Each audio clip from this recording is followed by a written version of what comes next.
Hello students, welcome to the session for discussion of Geography Optional Paper Mains 2021. Myself MD Rizwan, I am faculty for Geography Optional,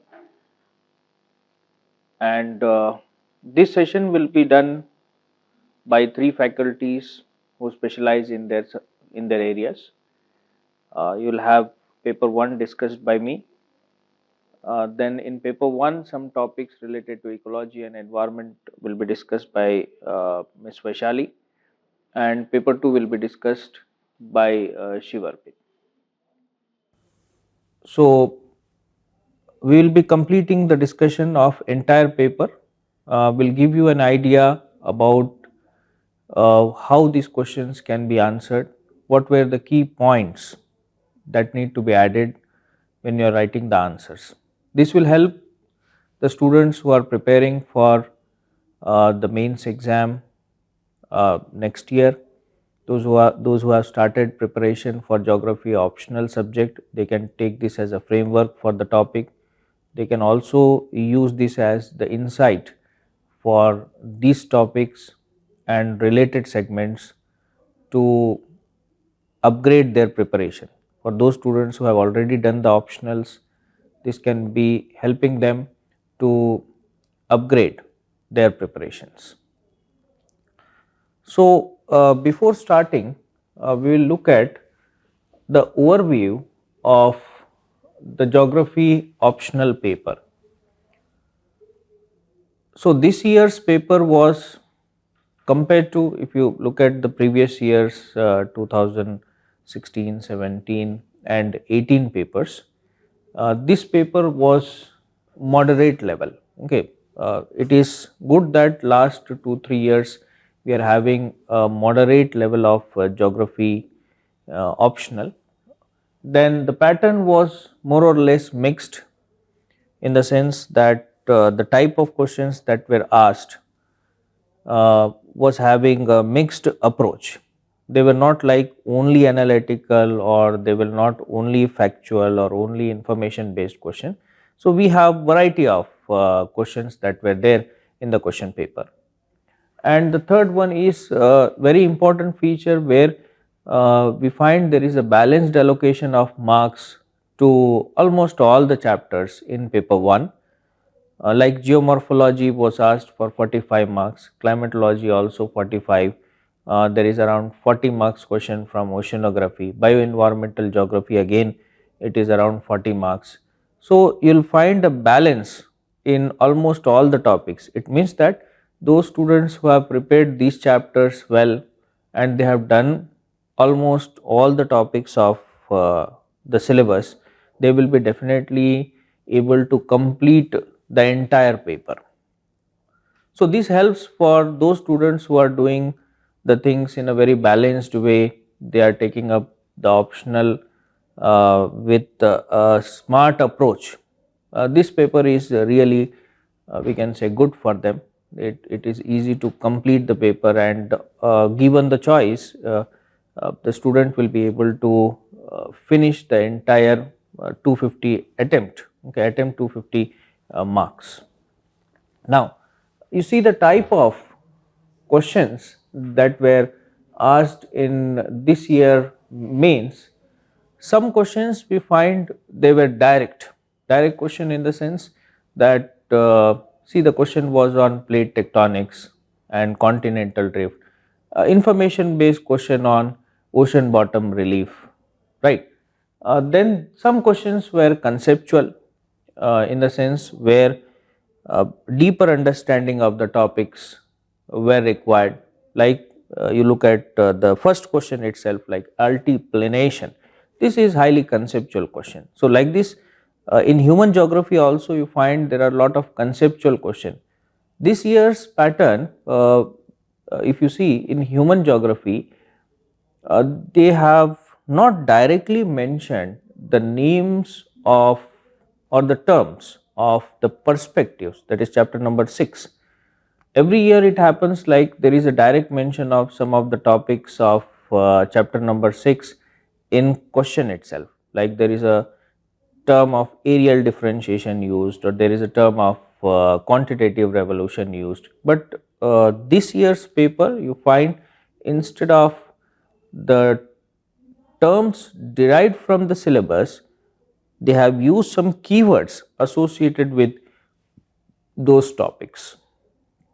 And the third type, some questions were based on the current affairs also. In paper 1, like you talk about the maritime securities and UN clause. So this issue is ongoing issue.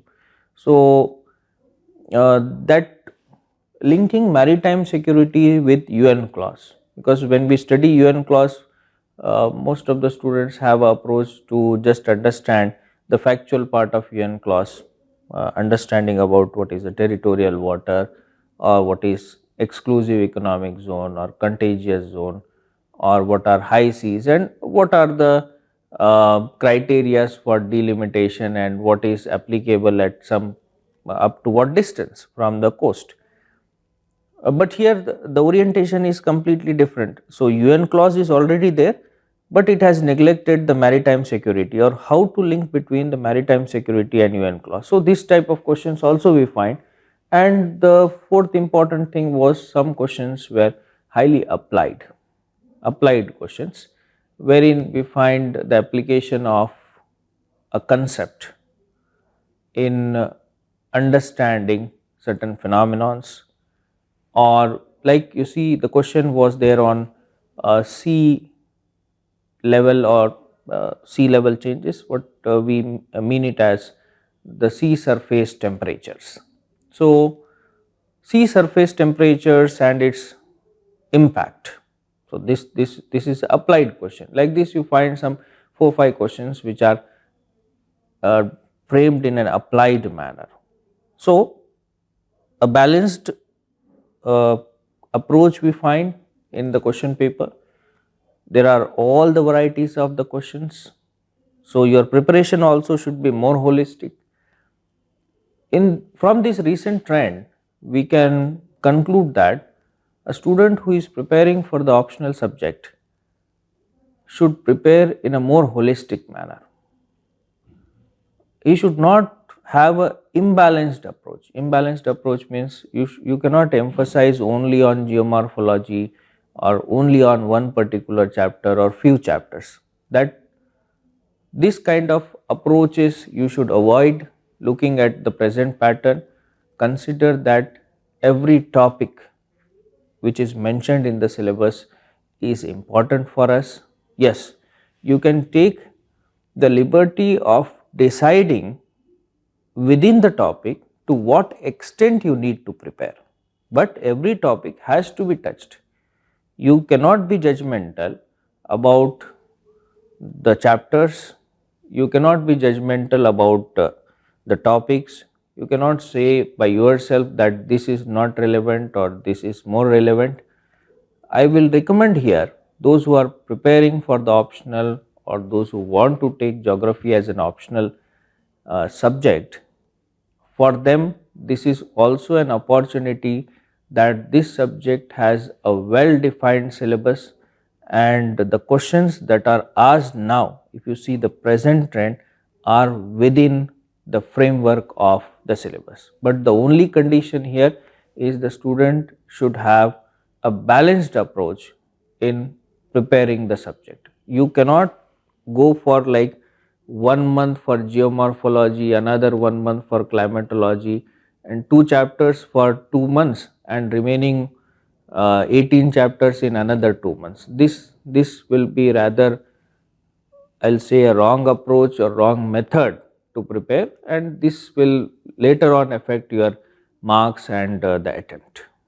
So this can be concluded from the present pattern of the question paper. Now let us discuss. Here I will discuss about paper 1, section A and section B, the questions pertaining to geomorphology, climatology, oceanography in section A, and in section B questions pertaining to perspectives in human geography, then economic geography, regional planning, and last chapters, that is models, theories and laws. I'll give you some key words that are essential and key terms, key points that can help you in writing the answers, because it will be difficult to have the entire format of the answer in this session. It will take time, but I'll give you a overall framework what to be included in the answers. Now see the first question.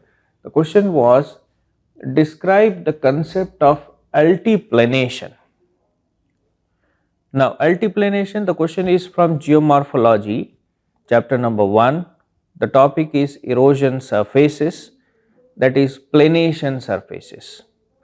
Now here it is a direct question, 10 marker. Altiplanation, the word alti means height, planation is erosion surfaces.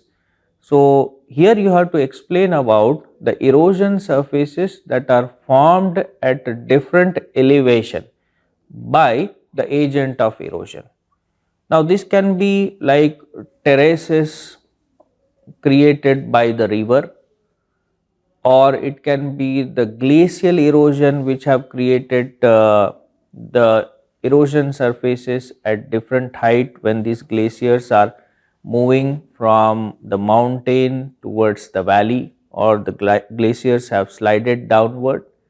So these are also known as cryoplanation, altiplanation or cryoplanation when we talk about glaciers as an agent of erosion.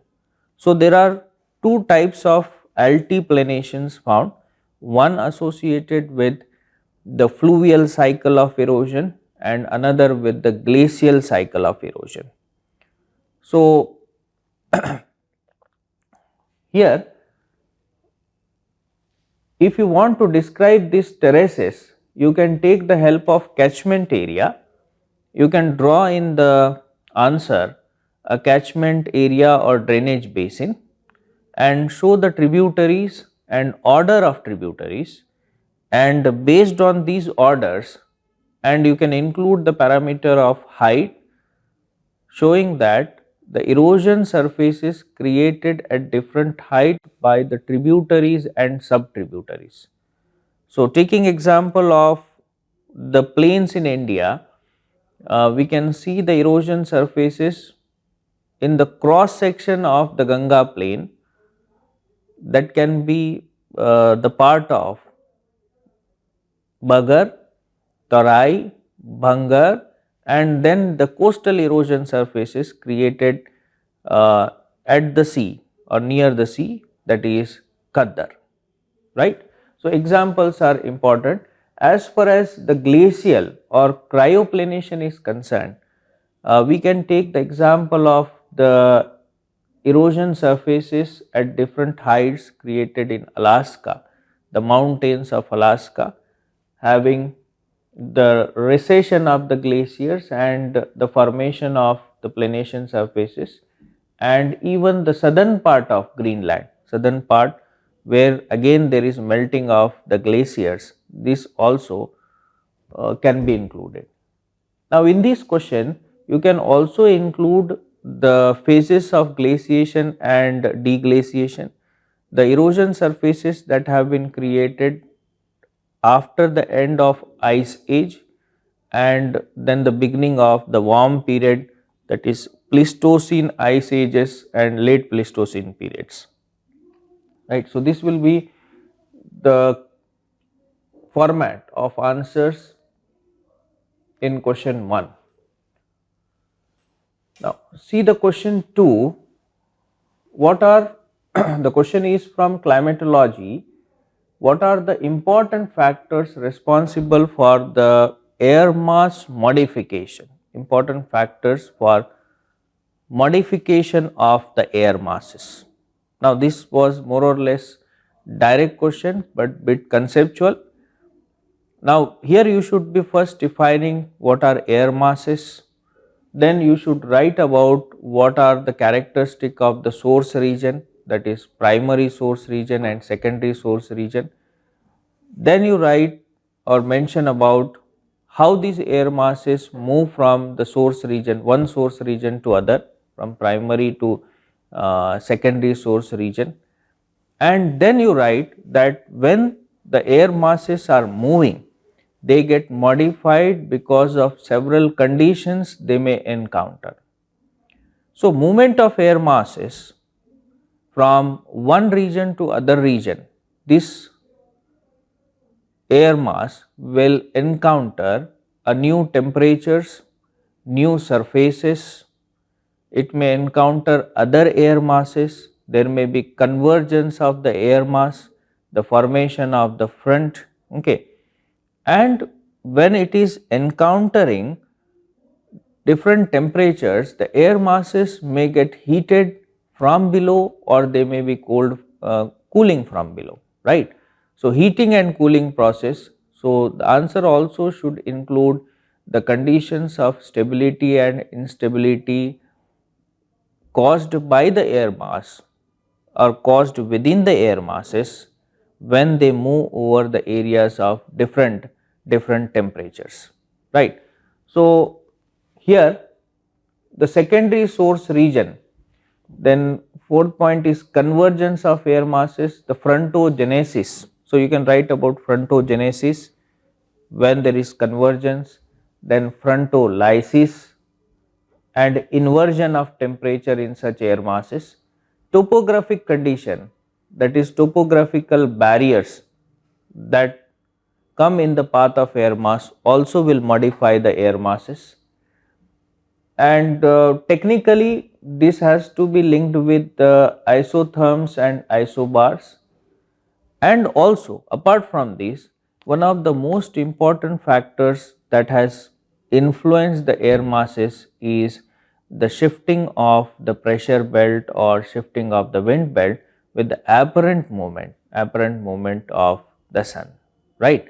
So, that is high pressures and low pressure zone, isobars, high pressures and low pressure zone getting modified due to the apparent movement of the sun. So, these are few points that need to be included in this answer.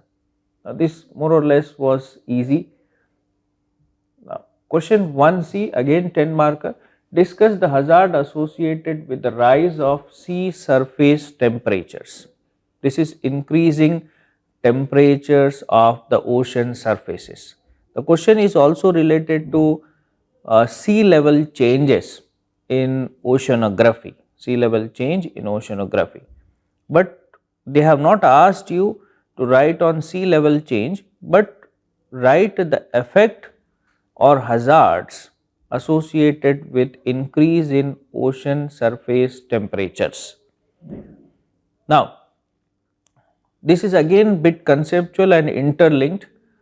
So, rising sea level is a concern today, right.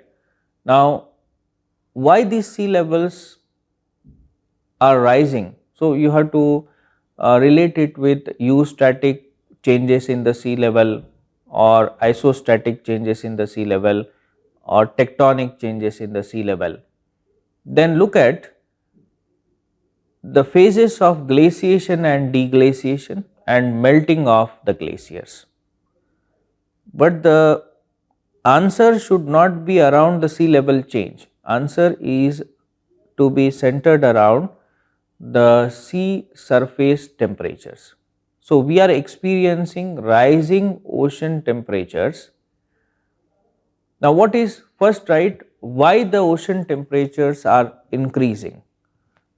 Then you can relate it with the sea level changes, rise in sea levels, thermal expansion of water or expansion on the sea areas or surface area of the ocean.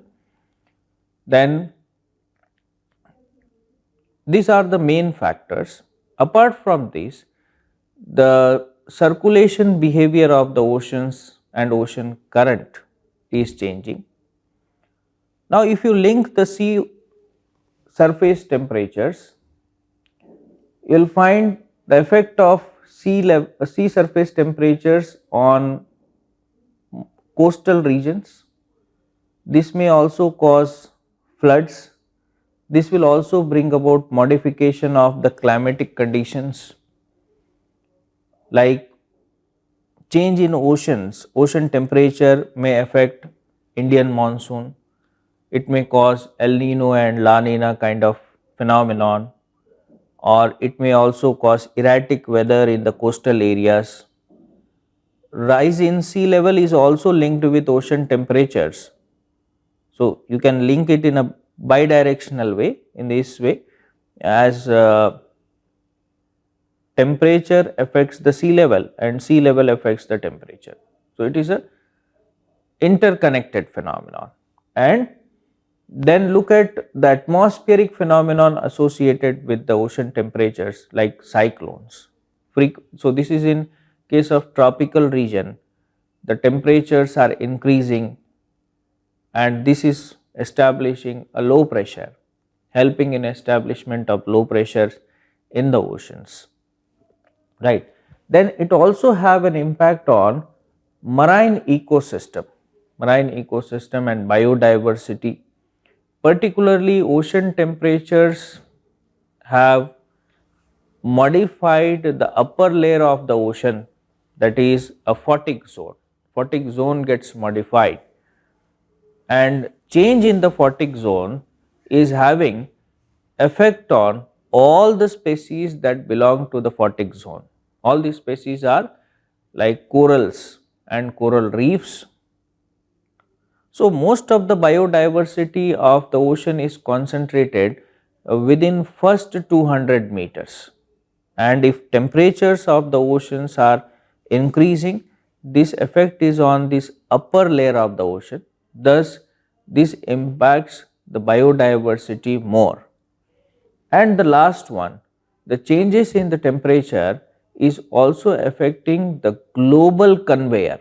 What is global conveyor? This is interconnected flow of water from one ocean to other horizontally and vertically.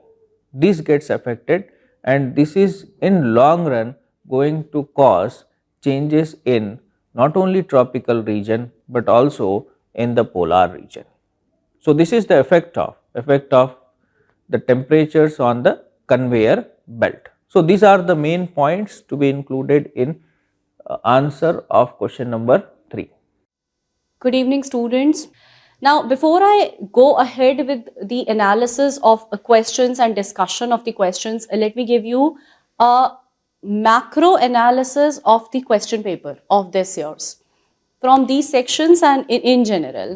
Now, Vijay, when we look at the questions, the good thing about the paper was that there weren't any shock elements in the paper. The questions were from the familiar territory. That is, when you look at the questions were from the topics which were completely within the scope of the syllabus, and there weren't any questions asked by UPSC out of the syllabus, which is a good thing. They were from the familiar territory. The second thing about the questions is that the questions, some of them are the trivial questions, that is not trivial, but some of them are the cliched questions as in that those are the questions which are directly from the syllabus. If you know it, you can just write it over there. Like I'll give you an example. Discuss the ocean bottom relief of Pacific Ocean in paper 1 from Oceanography. This is a question which is a direct question which does not require you to know anything beyond the OBR of Pacific. You know it, you write it, manageable. And then there are certain questions which are from the current affairs, and this is something which is different from the last year's question paper. In this year, in paper 1, they have asked you questions from the current affairs domain to a large extent.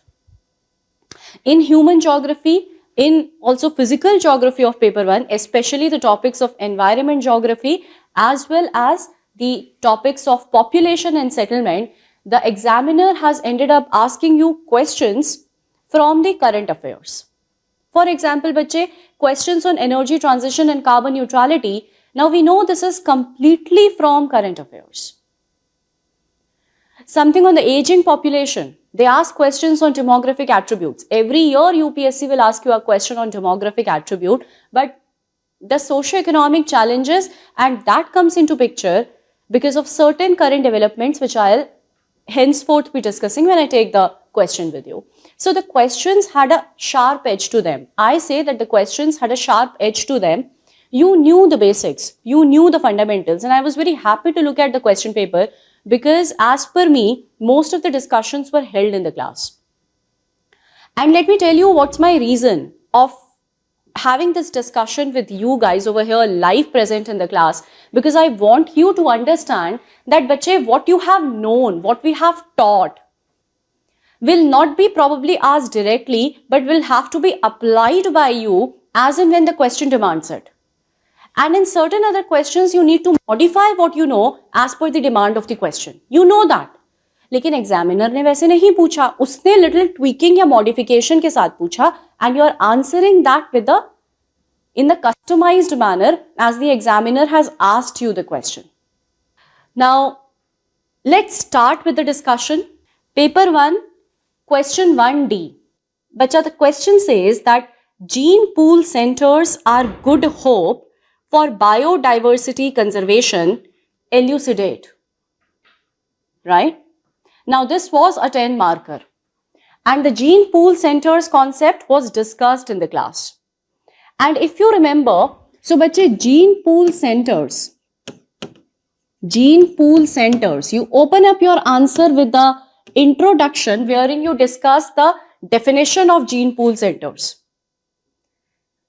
So they are the geographical centers of origin of modern day cultivated plants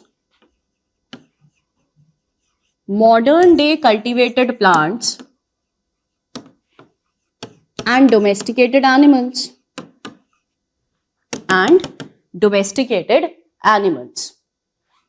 this is basic fundamental. You understand the definition, you know the definition, and then you can write down that this concept was first popularized by Russian biogeographer Vavilov, who gave 8-fold classification of the gene pool centers for the modern day cultivated plant. So Vavilov, who gave the 8-fold classification for the gene pool centers of modern day cultivated plants, and later on this concept was applied to domesticated animals as well. So today we have the gene pool centers for both, for modern day cultivated plants as well as domesticated animals. Right? Now the question is asking you that they are good hope for biodiversity conservation. What does this mean? Pehle to understanding the question. This basically means that the examiner is asking you that they are a promise for biodiversity conservation of agriculture. So they provide promising opportunities for agro-biodiversity conservation. So what is the question on agro-biodiversity conservation? Right. So the question is on conservation of agro-biodiversity. Now, bache, then the examiner asks you elucidate. So you give the reason that why do they offer good hope? Why do they provide promising opportunity for agro-biodiversity conservation? Because they have, gene pool centers have wide range of wild counterparts.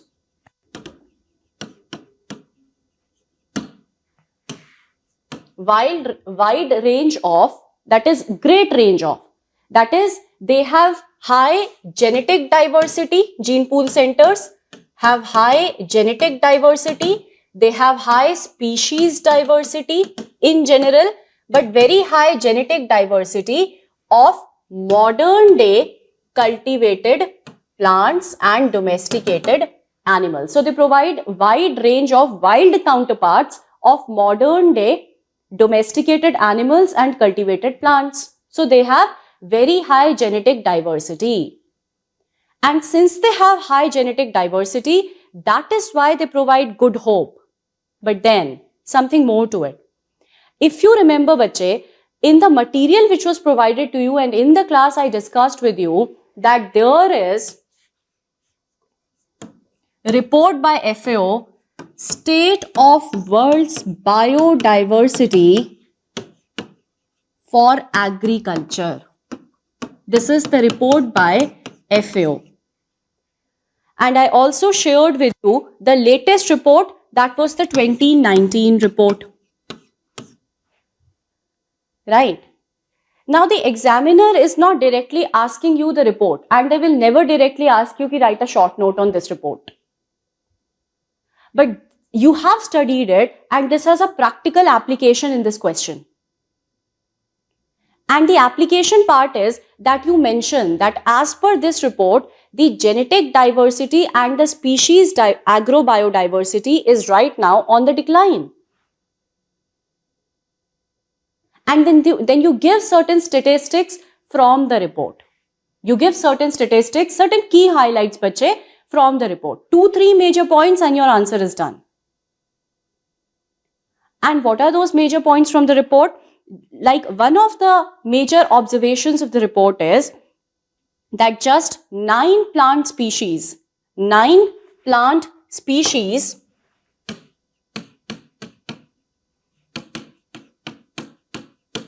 account for 66% of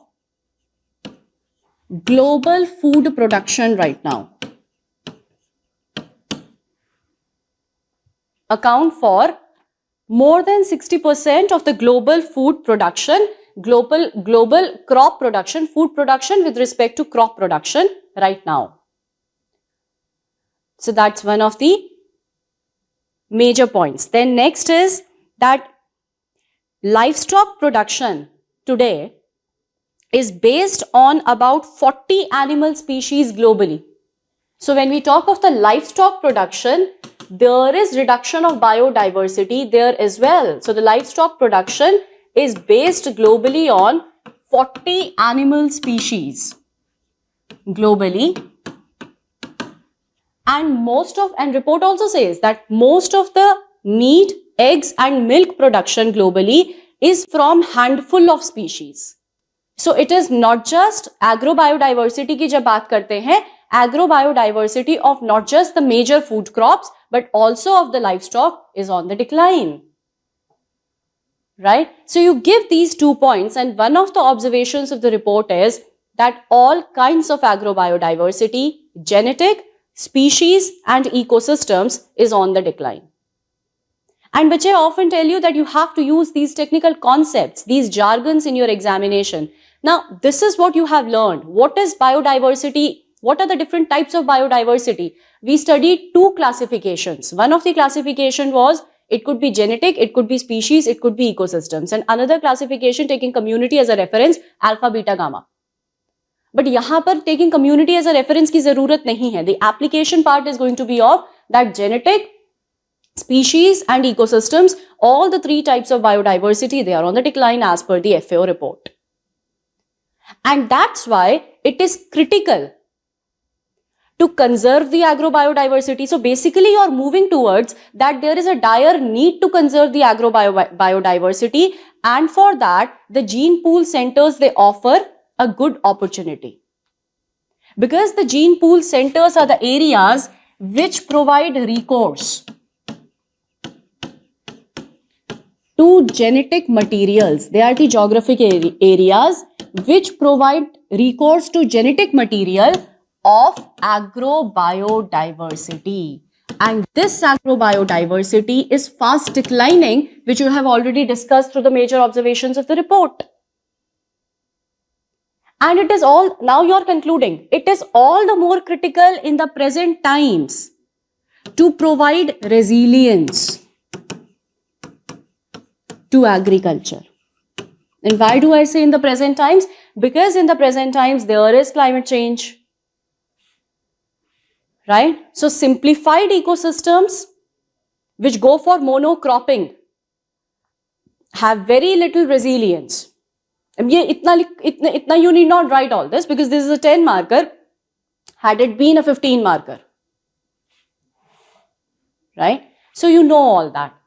You know all that. It just had to be applied at the right time, in the right way. Fine. That takes care of question 1D. Bache, the next question which I am discussing with you is 1E. And the question says, describe how ecosystem services of Himalayas are essential for highland, lowland sustainability in Asia. So the question is, describe how ecosystem services of Himalayas are essential for highland and lowland sustainability of Asia. And I was personally very happy to see this question, because if you have been attending my lectures of GS, I often make the statement that the prosperity of the plains depends upon the well-being of the hills. I often make this statement, right? And you know what is this statement based upon? This question is based upon the principle of environmental unity.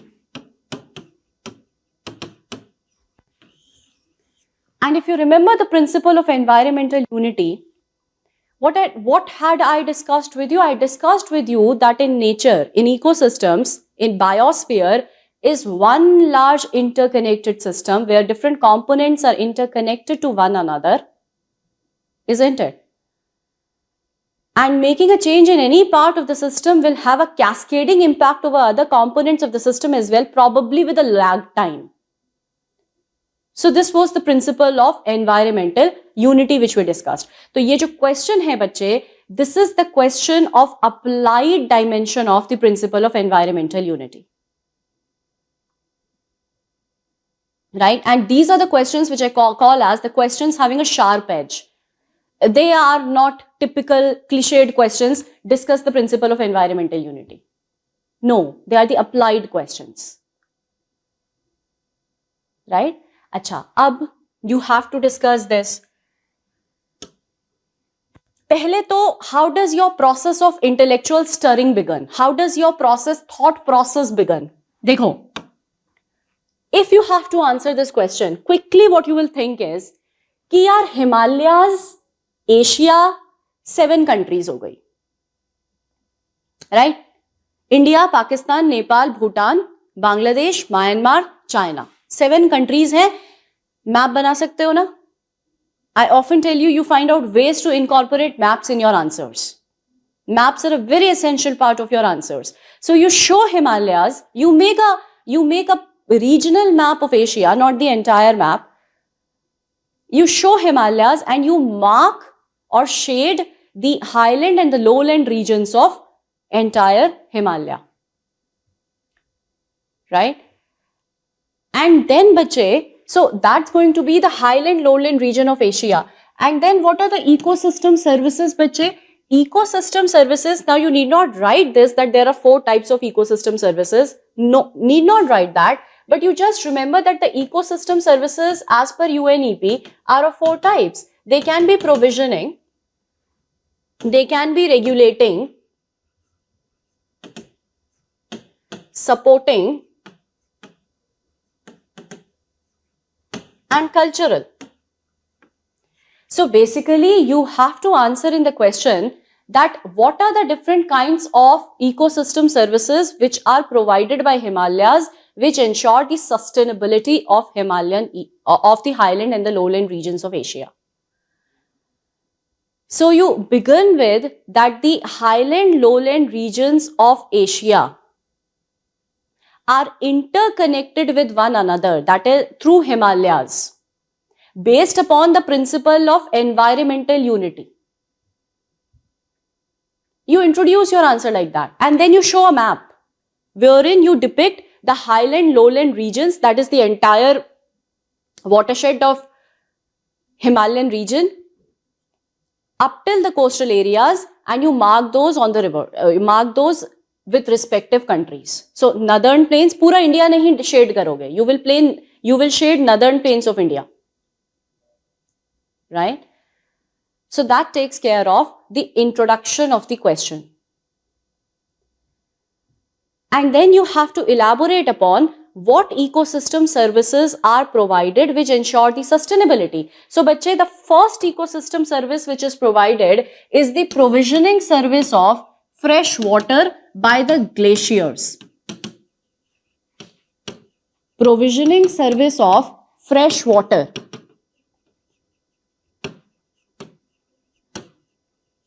by glaciers.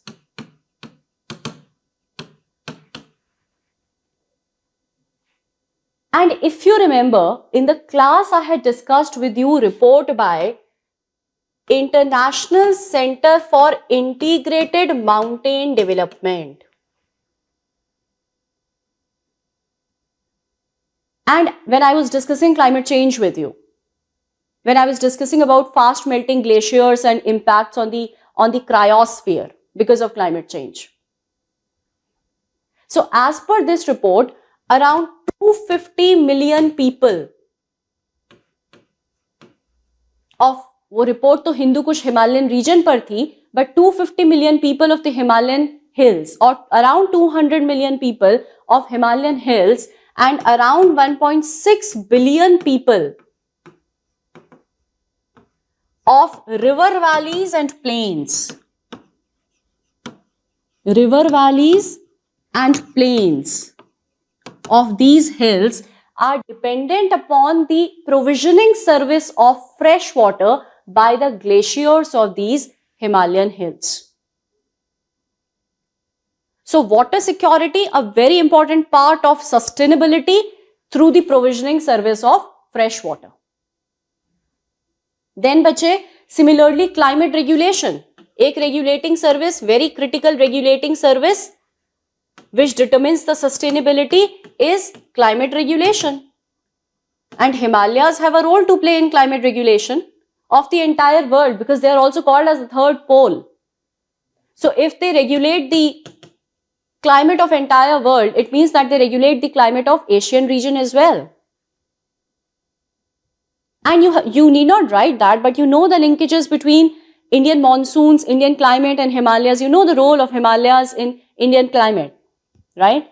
So similarly for entire Asia. So climate regulation, that becomes a regulating service which is a fact, which is provided by Himalayas. Then another provisioning service. Another provisioning service, bache, will be of minor forest produce provided by the forest resources. Minor forest produce, timber by forest resources of Himalayas. So when we say sustainability, which is sustainability of the physical ecosystems and sustainability of people. Understand the term sustainability in a wider context. So sustainability means sustainability of the people as well, of these regions, their livelihood, their lives, and sustainability in physical terms as well. तो physical terms तो बताया कि climate regulation है, but people का हमने पहला जो provisioning water बताया था, that was water security for the population of these regions. Now this provisioning service again for the population of this region, for their livelihood sustainability. Then another regulating service.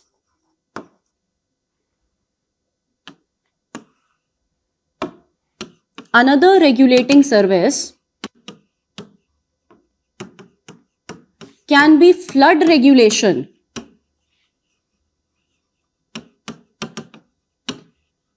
by forests of Himalayas. Because the trees, they act as million tiny dams, isn't it? If we cut down the trees, flooding will increase in the downstream regions. So flood regulation is again one of the ecosystem service, which is a regulating service provided. Then which is supporting services which are provided, which support the sustainability. Supporting services. So they are the ecosystems which have a role to play in nutrient cycling and soil formation. Basically, you have to know what are the different types of ecosystem services as per United Nations Environment Programme.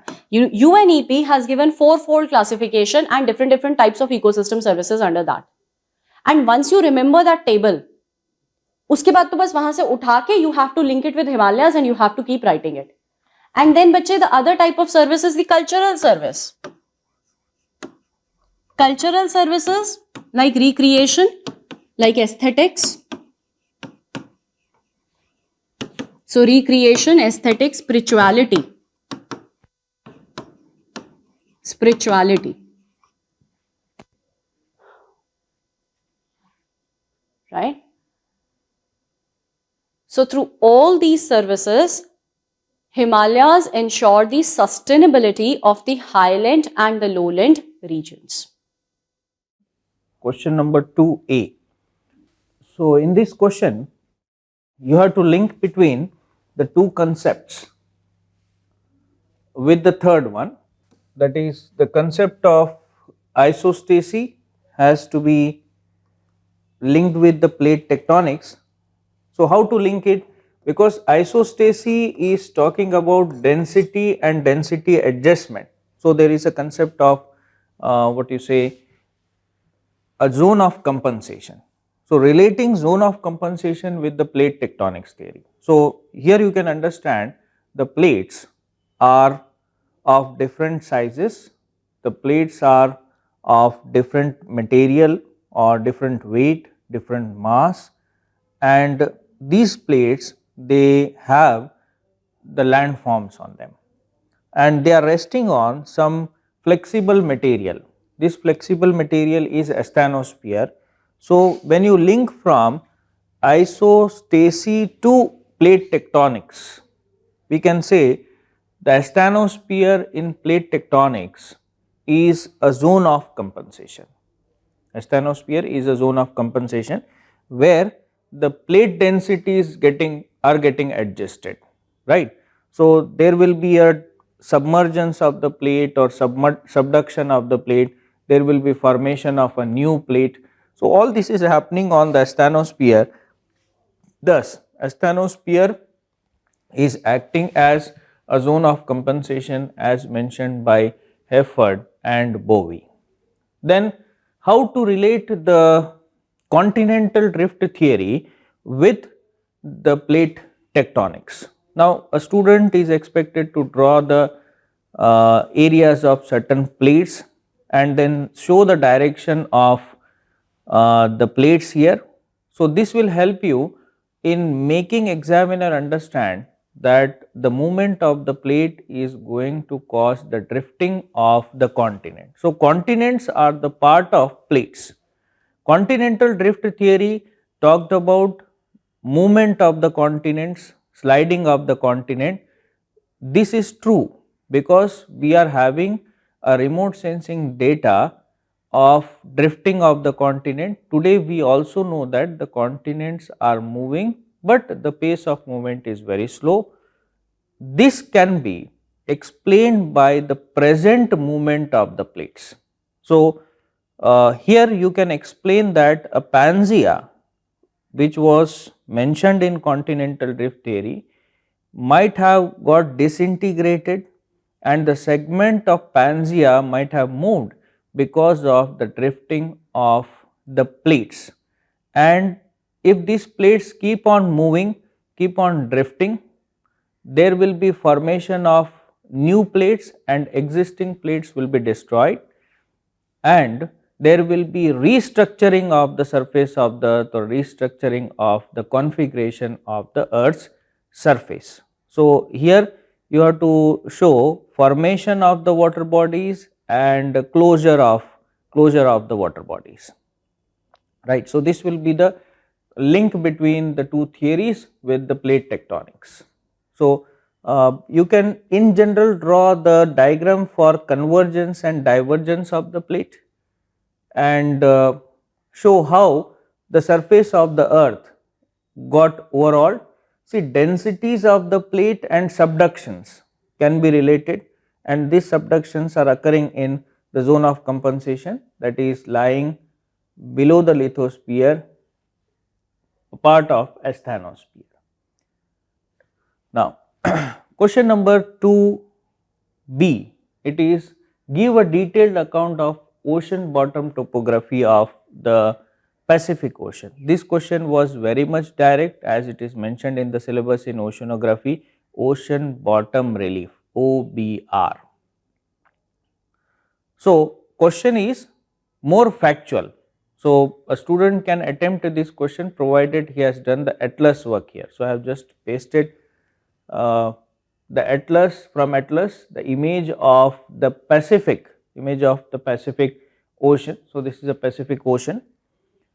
So, ocean bottom topography of Pacific, what you have to write? So, it is about the landforms that are present in the Pacific Ocean. So, first explain. So, this question is about the ocean profile. So, first explain here the continental shelf of Pacific. So, you can start with the size and shape of the Pacific Ocean, then say this is the continental shelf, and go on explaining the changes in the continental shelf from Australia to the Bering Strait, and again from Bering Strait to South America, where the continental shelf is wider, where it is narrow and what can be the reason for wide and narrow continental shelf. Then second is explain about the arrangement of the ridges, So, you do not find the ridges in Pacific as they are in Atlantic or Indian Ocean. See here, there is no central ridge in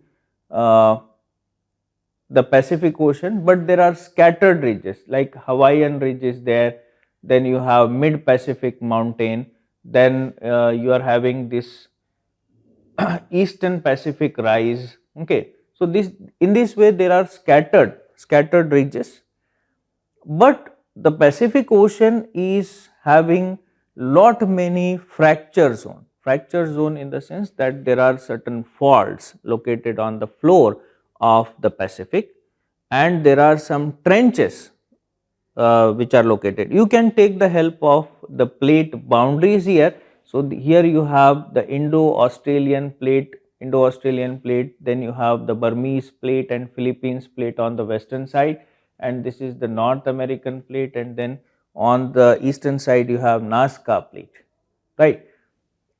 Then describe the different basins of Pacific, like northwest basin, then you are having central basin, southwest basin. So, fractures, see, it is not essential that student remembers all the fracture zones, but important you should be able to write.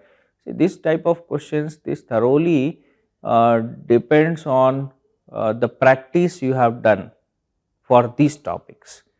It is not that all of a sudden just from consolidating the information or just by guessing the things you will be able to attempt such type of question. It requires enough practice, and if you have done the atlas work, you have visualized the things, you are having that image about what is there in the Pacific Ocean, then only you will be able to write the answers here. The answer also demands you can draw the map of the Pacific Ocean showing all these features, and also the most important, you can show what is a Mariana Trench here, and some islands like the islands on New Zealand, the Tasman Sea, the Coral Sea, and the Japan islands on the west, and Hawaiian islands in the mid. Now I am moving on, and the next question I am going to discuss with you is question 2C. And this was a question from biogeography, and they link biogeography with food security. Right. So, the question says soil erosion and soil degradation are threats to food supply. Discuss. Fine. Soil erosion and soil degradation are threats to food supply. Discuss.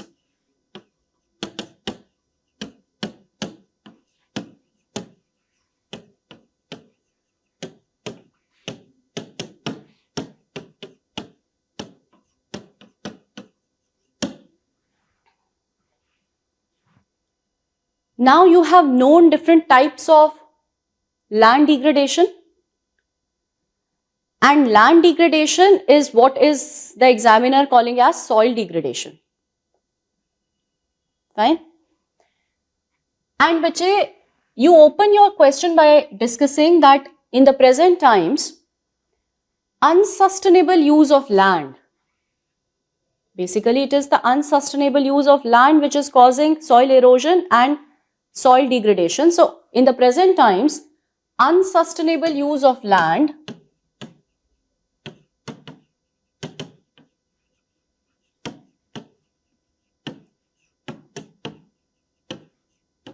and climate change. And then in brackets mention, when you write climate change, the reason for you to be writing climate change must be explained by you. So climate change, bache, which in turn cause land degradation and desertification.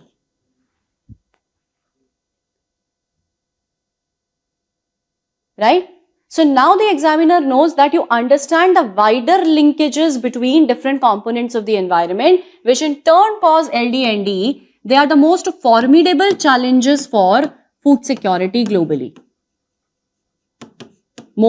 They present the most formidable challenges for food security globally. So you have expanded the scope of your question yourself. The examiner has not asked you climate change directly, but you understand that climate change is also causing LD&D, and you have yourself expanded the scope of the question. I'll tell you why I talk about climate change over here, because then you can use something which you have read to answer this question.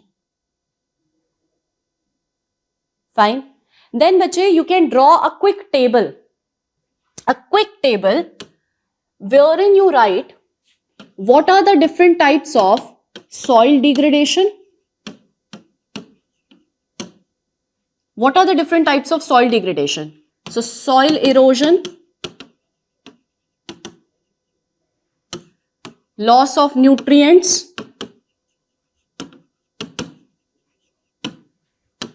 soil contamination, that's soil pollution, acidification,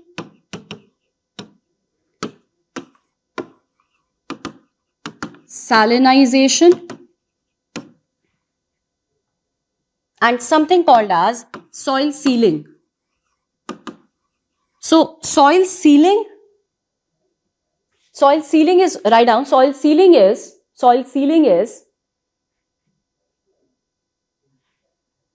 permanent construction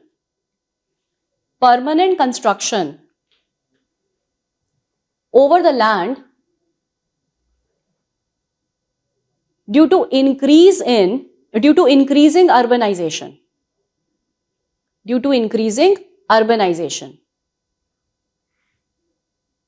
Which causes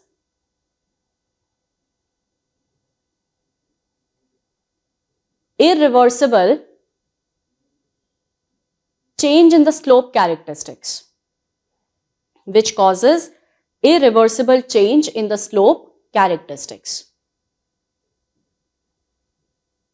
Right? So, change in the slope characteristics is something which you know, and soil sealing is an expression used to define that. So, bache, these are the different types of soil degradation, and they impact soil's biological productivity,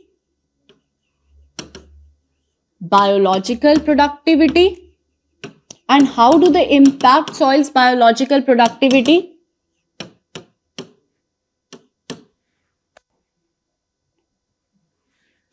By decrease in nutrients.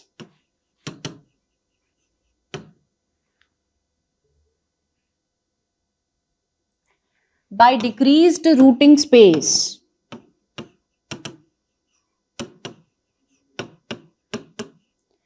By decrease in soil organic carbon.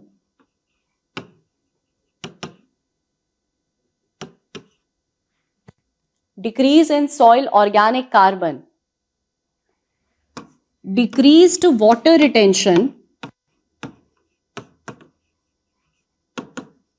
and supply.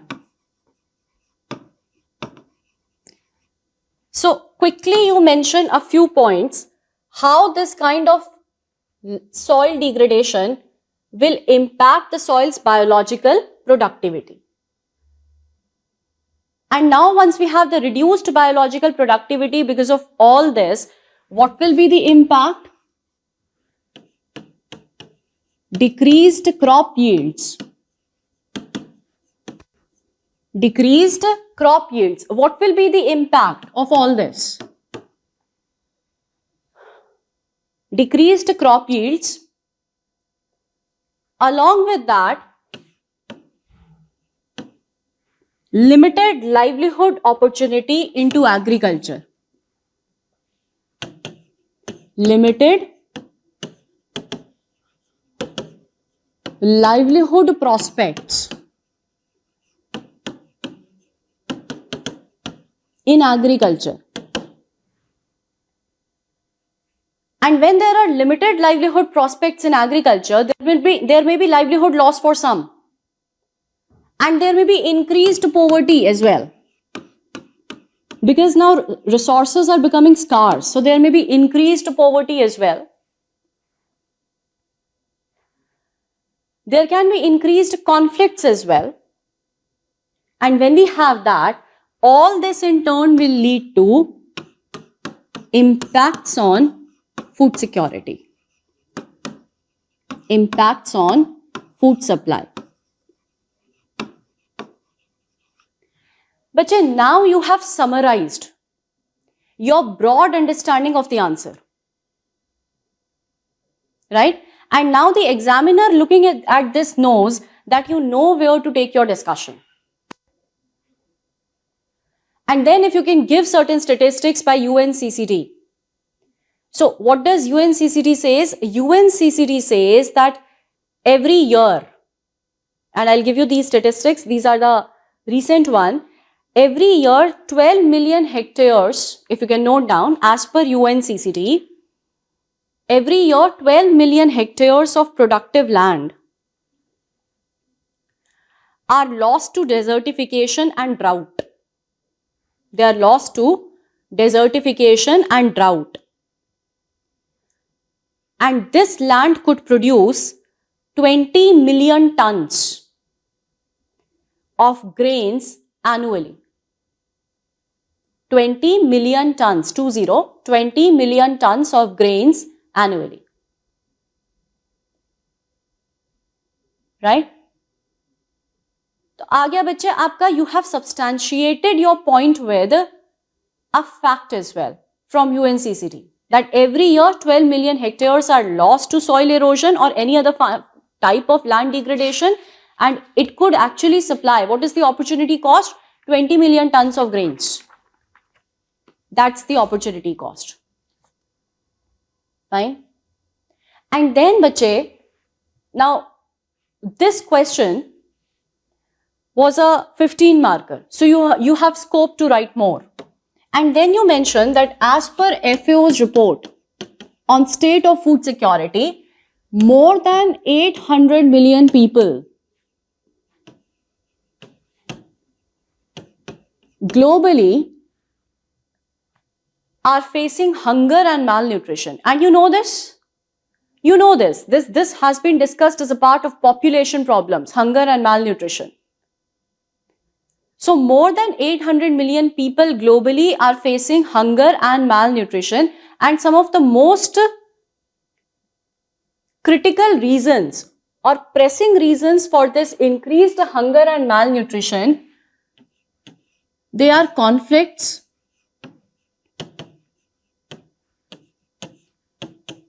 poverty,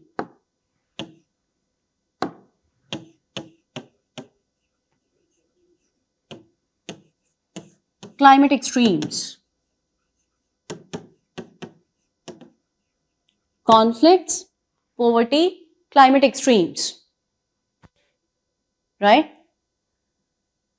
And all the three are also the underlying reasons. I mean, poverty is a consequence of loss of livelihood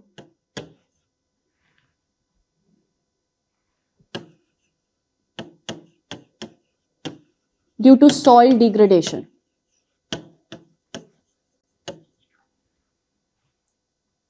Climate extremes like droughts in turn cause soil degradation and desertification. And conflicts can also be because of economic factors like loss of livelihood. And once you have written this, Bache, which is that part of the world which bears the highest burden of hunger and malnutrition today? Sub-Saharan Africa. Also the region which bears high burden of LD&D. And now you bring that.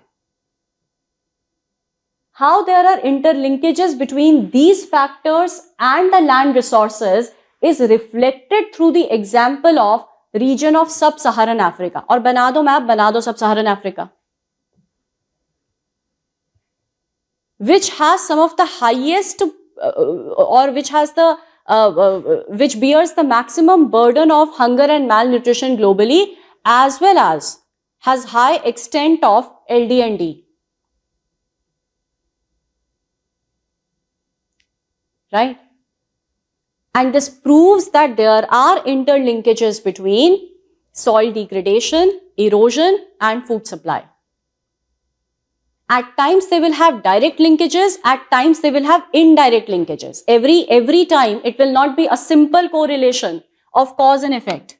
This is a simple correlation of cause and effect, that soil's biological productivity is reduced and the crop yields are reduced. This is simple. Ye direct hai. But there are indirect linkages as well. And what are the indirect linkages? That when people's livelihood is getting impacted, their poverty burden is increasing, their ability to be food secure will compromise. So you discuss that. And then you have to conclude your answer, and in the conclusion you discuss SDG 2 and SDG 15. Both are interrelated to one another. SDG 2 is on hunger, ending hunger, and SDG 15 is life on land. So it is about terrestrial ecosystems. Terrestrial ecosystems, land being a very important ecosystem. So SDG 2 and SDG 15 are interrelated with one another. They have underpinnings with one another. Right? And that's why sustainable land management holds the key for food secure future of the world. Fine. So 15 marker, one concrete example where we have high extent of land degradation, along with that high burden of poverty. Otherwise बच्चे examples तो हमारे पास और भी हैं of land degradation, but we won't bring them. Because we must bring in the example where there are both happening. High burden of poverty, high burden of food insecurity, high burden of land degradation. So that's the best example in this is Sub-Saharan Africa. Now, question number 3A, examine major influencing factor for varied patterns of precipitation on the continents. Varied pattern of precipitation. So, pattern of precipitation, see here the word rainfall has not been used. Precipitation means it is the process by which the moisture present in the atmosphere comes back to the surface. This will be known as precipitation.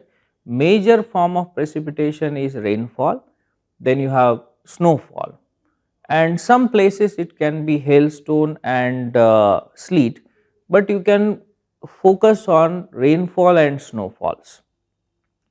Majority of the precipitation occurs in the form of rain. So, first you can have an idea about how is a latitudinal variations in precipitation, latitudinal variations in rainfall moving from equator to pole. Then the question is on variation on a continent, variation of a precipitation on a continent. So, you can take a imaginary continent or you can take the realistic continent also. Let us you take a Eurasia, which is extending from equator to pole, and then show how is rainfall varying. So, here you have to write about what are the influencing factor influencing the rainfall or precipitation are temperatures, that is isotherm, pressure, isobar, then size and area of the landmass, size and area of the continent. Then you can write about location of the continent, which latitude it is located. Then maritime influences, that is surrounding water bodies. Then wind pattern, this can be like under the influence of planetary wind, that is trade, westerlies and easterlies, which is a dominant wind in that particular area of a continent. We can also write about the orientation of the winds here, whether it is onshore wind or offshore wind. Then influence of the shifting of the wind belt. You can take the help of the tricellular model also, mentioning about the location of the continent and Hadley or Ferrell or polar cells. Okay. See, in specific it is not mentioned in the question that you have to describe of Africa or North America or South America. It is only mentioned that you have to describe the pattern of precipitation on continents. So, you can give these factors, explain these factors and take one continent as an example and show the variation in pattern, and that is last factor is shifting.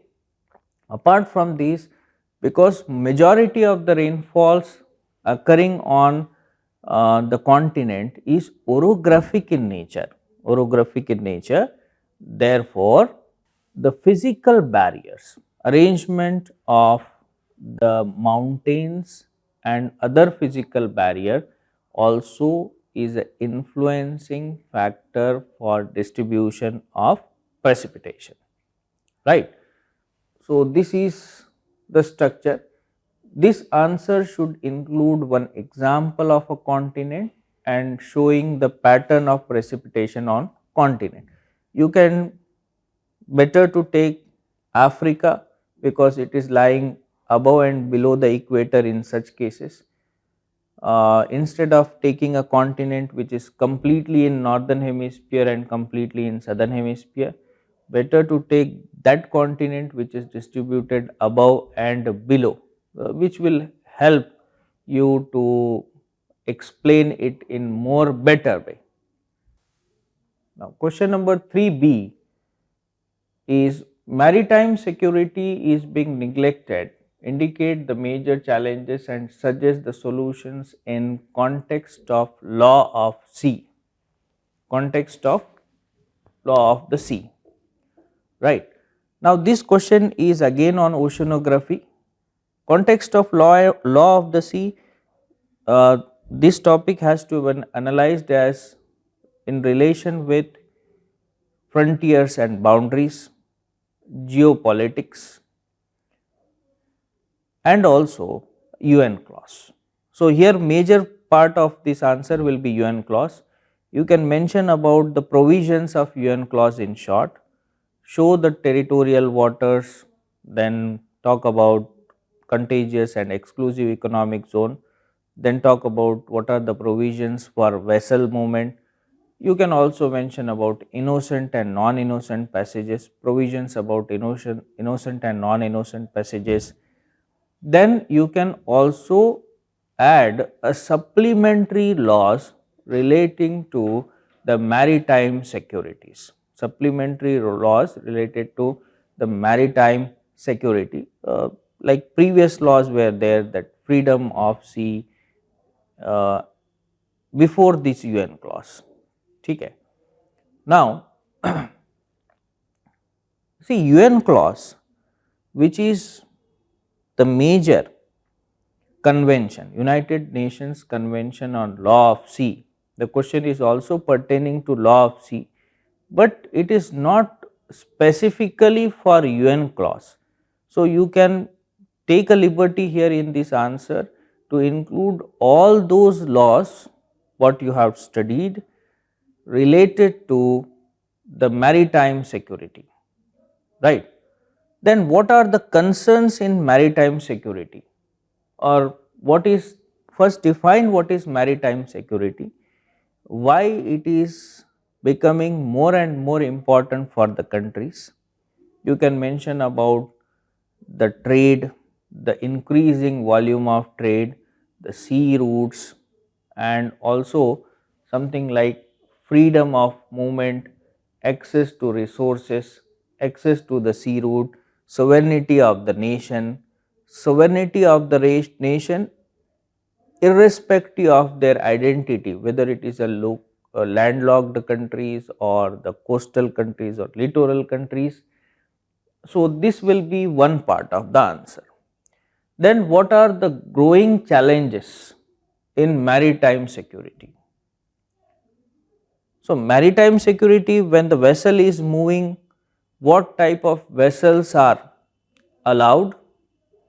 Second, these vessel movement should not cause threat to any other vessels, or it should not cause threat to the coastal nations.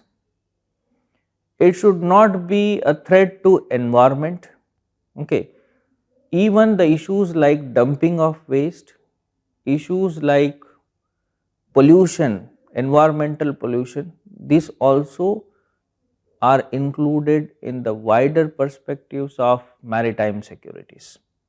The next issue is illegal trade where wherein there are the commodities which are transported without any information from one region to other region. Then a very significant issue that we are encountering from time immemorial is piracy, the issue of piracy, and then terrorism, security of the vessels, this is a growing concern. And also, like what happens in case of land, the illegal trade of arms and ammunition, illegal trade of drugs, illegal trade of banned commodities from one region to other. This is also a part of maritime security. The problem is that whatever laws we have, that is law of sea, most of these law are designed in such a way that they are only focusing on one or two dimensions of maritime security. They are not holistic in nature, they are not having a wider approach. Most of these laws, they cover like issues related to trade or issues related to vessels. So, there is a need for restructuring all these laws considering the emerging and new challenges of 21st century. So, this you can write, and you can mention about the new issues of the oceans are pertaining to sustainable development and biodiversities. So, maritime security also should include environmental challenges, it should also include uh, ocean pollution, issues like uh, oil spills, dumping of waste. This can be the wider approach of maritime security. So, I hope this is clear. The next question, question 3C.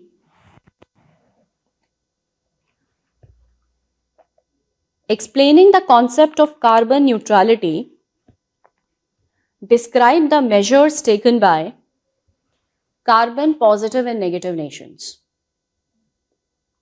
Now, one thing, देखो, they're asking you something very simple, and they have tried to introduce just a small tweak in the question, and they have used the expression carbon positive and negative nations, right?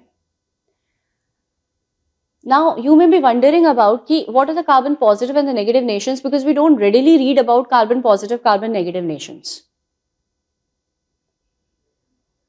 So that could be one thing which could be little bit confusing in this question. Apart from that, this was a very, very simple question. You know what carbon neutrality is. They're just asking you the concept of carbon neutrality, and you understand carbon neutrality. Carbon neutrality is when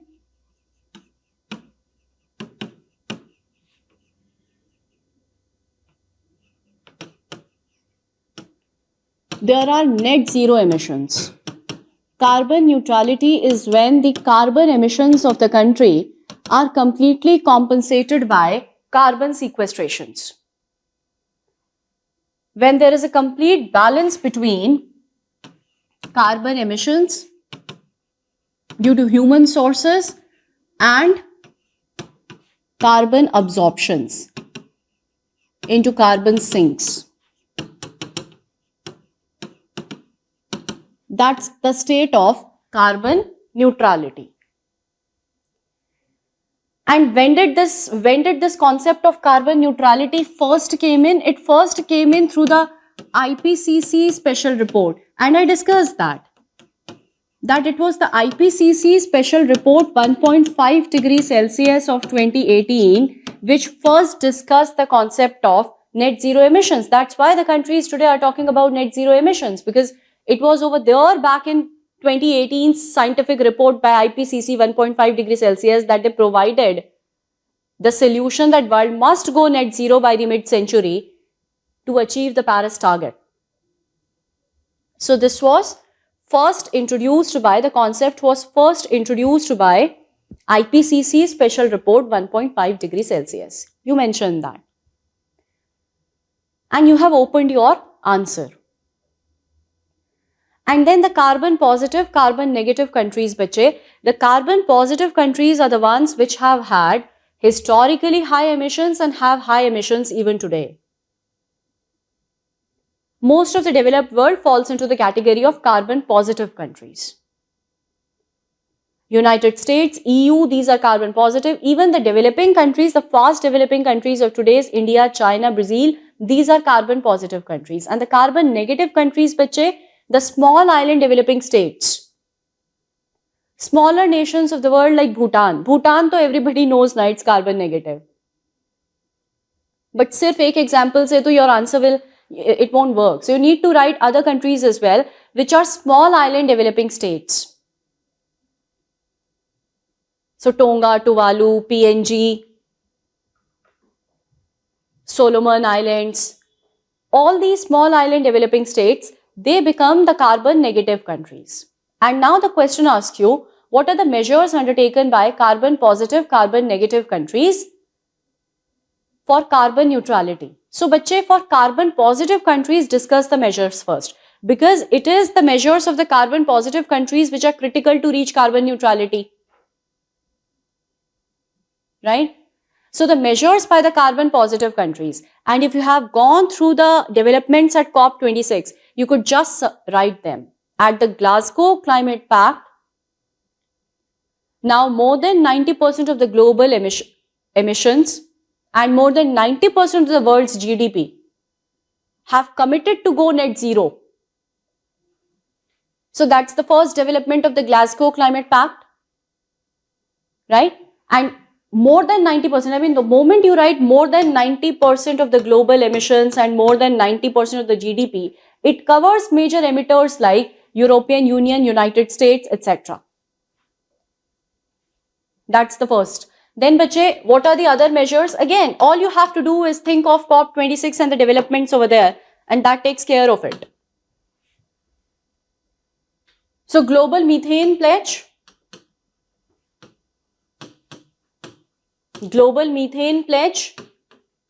where some of the largest emitters of methane globally, more than 100 countries, but some of the largest, the top 6 emitters of methane.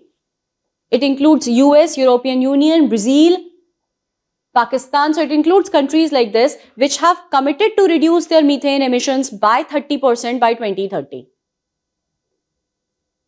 Right? Then, bache, the countries have committed, most of the countries have committed to phase down the use of their coal. Use of coal. And the world is increasingly moving towards clean and renewable energy. Clean and renewable energy through initiatives like International Solar Alliance.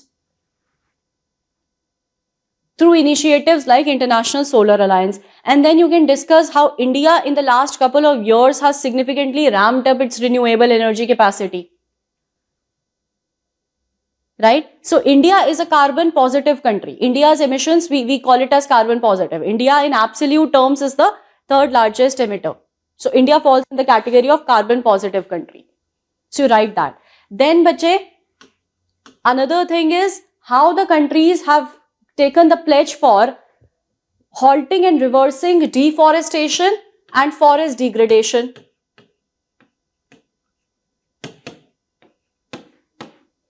Halting and reversing deforestation and forest degradation. So these are the measures which are, more than 130 countries have taken that pledge. So these are the measures which will help the countries in achieving the Paris target. Right? And Paris target is fundamentally what the countries have committed to, carbon positive countries have committed to for carbon neutrality, for achieving carbon neutrality. Now, this question is completely in the domain of your current affairs. Completely from the domain of current affairs. And you know all this. You just have to discuss this. And then carbon negative, for carbon negative countries, that is the small island developing states, and ideally I would say, yaar, bana do na ek Pacific ka map to show these small island developing states. So there are a set of 58 countries across Pacific, Mediterranean, Indian Ocean, Atlantic Ocean, South China Sea. Dikha do ye jo the countries of Pacific, Polynesia, Micronesia, show them on the map. And for these countries, you mentioned that these are the countries which historically had low emissions, even today are contributing negligible to the carbon emissions, and their climate actions depend upon the climate finance provided by the carbon positive countries to compensate for the losses and the damages they have been bearing due to climate change. Right? So climate finance, the pledge of 100 billion which needs to be fulfilled. Along with that, their measures should be focused more on adaptation. But for climate negative, mitigation is not going to be the major work area. Adaptation is going to be the major work area. For climate positive, mitigation is going to be the major work area. Right? And what for mitigation? What for adaptation? For adaptation, you can discuss that now there are initiatives like IRIS. Right? Infrastructure for resilient island states. So you discuss that and then you conclude your answer by saying that the measures for achieving climate neutrality by all the countries should be in the spirit of climate justice and climate equity. And you conclude it. Because when the question is specifically differentiating between climate positive and carbon negative countries, then you must mention somewhere in the answer principles of climate justice, climate equity. Fine. So that takes care of question 3C. The next question is 4A. Again a direct one. With suitable examples, elaborate human ecological adaptations. Explain its impacts on ecology and environment in various parts of the world. It is like I discussing with you two topics separately and the examiner clubbing both the topics under one head. And both of them are part of your syllabus, bache. Your syllabus has one of the topics is human ecological adaptation, another as human impact on environment. Fine. So the human ecological adaptations, this is 4A, yes.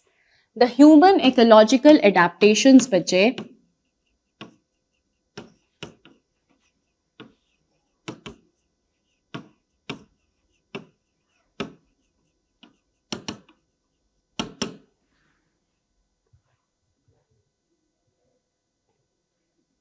are the adaptations by human race to be adjusting themselves to the ecological settings. Right? They are the kind of adjustments as per the prevailing environmental conditions. And these human ecological adaptations, they could be at the morphological level, which is to do with the external morphology and the internal morphology. And these could be cultural as well, which is to do with the ways of life. And morphological, bache, some of them are purely physiological, like sweating, shivering, depending upon the temperature. Some of them become genetic. Genetic, like the color of the skin. So I had discussed all this. Color of the skin, darker tone of the skin in the tropical latitudes where there is more of sunlight incident. Short stature in the cold polar latitude. So example of Inuits of Canada. Short stature, where the surface area to volume ratio is less, so that heat losses from the body is less. Big stature, that is large, huge bodies of the tribes of the tropical latitudes, such that the surface area to volume ratio is more, so that there are more heat losses from the body. So these become genetic. The kind of racial differentiations we have, racial characteristics we have, they are genetic. Maasai tribe, very good Rajat, you can recall that. So I had given the example of Maasai tribe as well, right? And then bache, some of these morphological, then cultural. Cultural is, for example, very simple cultural could be the kind of settlements we have. So we have stilt houses in the flood prone areas. Stilt houses, so the settlements have stilt houses in flood prone areas. Another cultural could be like there are igloos.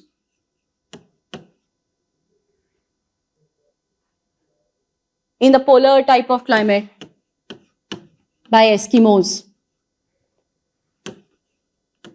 So that's another, the type of settlements we have, that's cultural.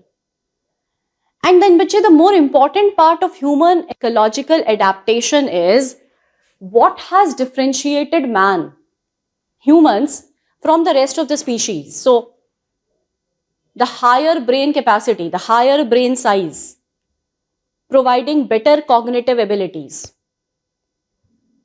our ability to organize ourselves into social groups. And when our ability to organize ourselves in social groups started, then we got into tool making, because with our ability to get collectively into social groups, our cognitive abilities also accumulated. So then we got into tool making. We got into making the use of fire. And then we domesticated plants and animals and we got into settled agriculture. And with that, innovations came in. With that, the use of technology started to happen. And once it was innovations and use of technology, our ecumene expanded. And if you remember, when I discussed man-environment relationship with you, I discussed all these points with you, that how all these points, ye jitna bhi what I elaborated, that higher cognitive ability, better cognitive ability, the opposable thumb, our S-shaped spine which helped us to make use of two limbs and the other two limbs were free. So opposable thumb provided us greater maneuverability. So all these things helped us to make use of our resources better, to make use of technology better. And once that happened, the ecumene expanded. And once the ecumene expanded, the man's impact on environment has been experienced across all the latitudes and all the parts of biosphere. And then in very greater length, I discussed with you human impact on different parts of environment. Impact on biosphere, impact on hydrosphere, impact on atmosphere, impact on lithosphere. Now you need not write. Probably the question 20 marker does not give you luxury to be defining everything, classifying everything as impact on these four spheres. But you can mention major points of man's impact on the environment and the ecology because of human ecological adaptation. So you have to move towards the adaptation wherein we domesticated plants and animals, we got into settled agriculture. After getting into settled agriculture, once the use of technology crept in, industrialization happened, how the impact expanded across the entire environment. Right? So that was the question. You begin with elementary human ecological adaptations, bache. These are elementary human ecological adaptations, and then you move towards how man as a species is differentiated from rest of the species because of these ecological adaptations. So that takes care of question 4A. Now, question number 4, I'll take up B. A will be discussed again. Streams, basin and drainage divides are important components to delineate the watershed area. Explain. So the question is on drainage basin. Drainage basin means the catchment area. So what a drainage basin consists of? So question is asking you to justify and also give a reasoned account of how to demarcate a catchment area, how to delineate a catchment area. So what is a catchment area? First understand this. Catchment area is a natural region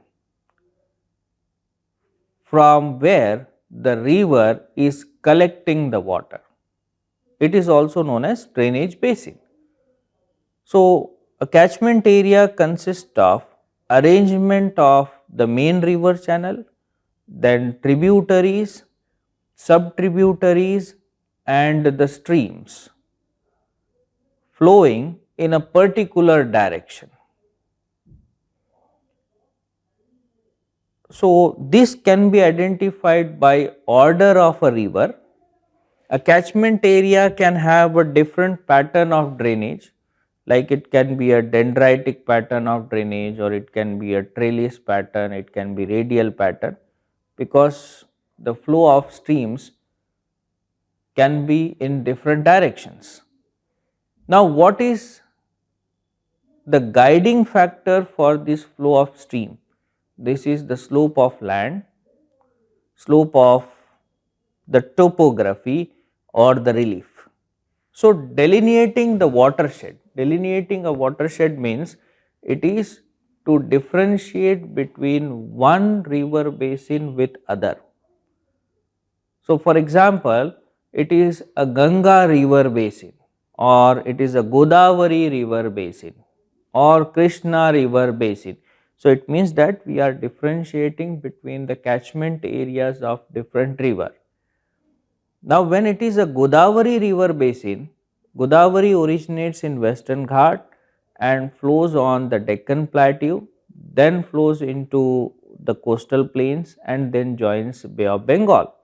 Now it is guided by the slope, and guided by the topography.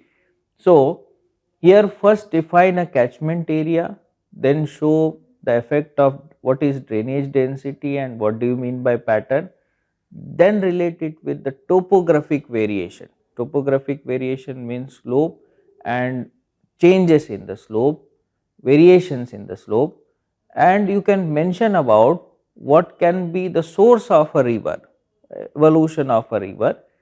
So generally a watershed can be demarcated on demarcated by the physiographic barrier. Suppose a mountain is there, so each side of the mountain can be demarcated as a watershed.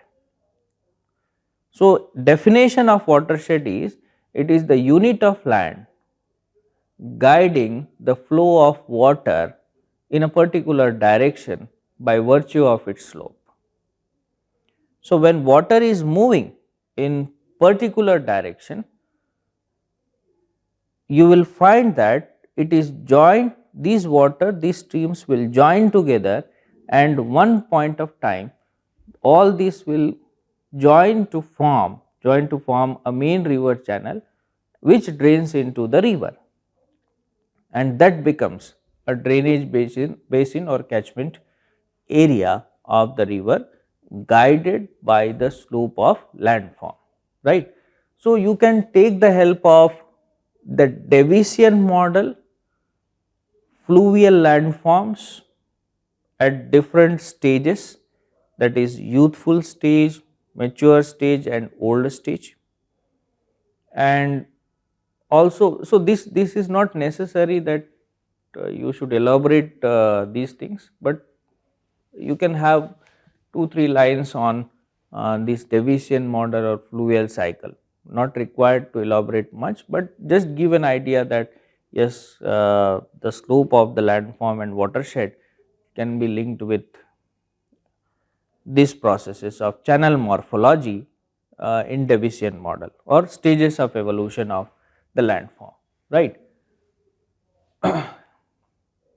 So streams and basin and drainage divide. What do you mean by drainage divide? So suppose there is a elevated land, so water moving, or there is rainfall on an elevated land, the flow of water gets divided.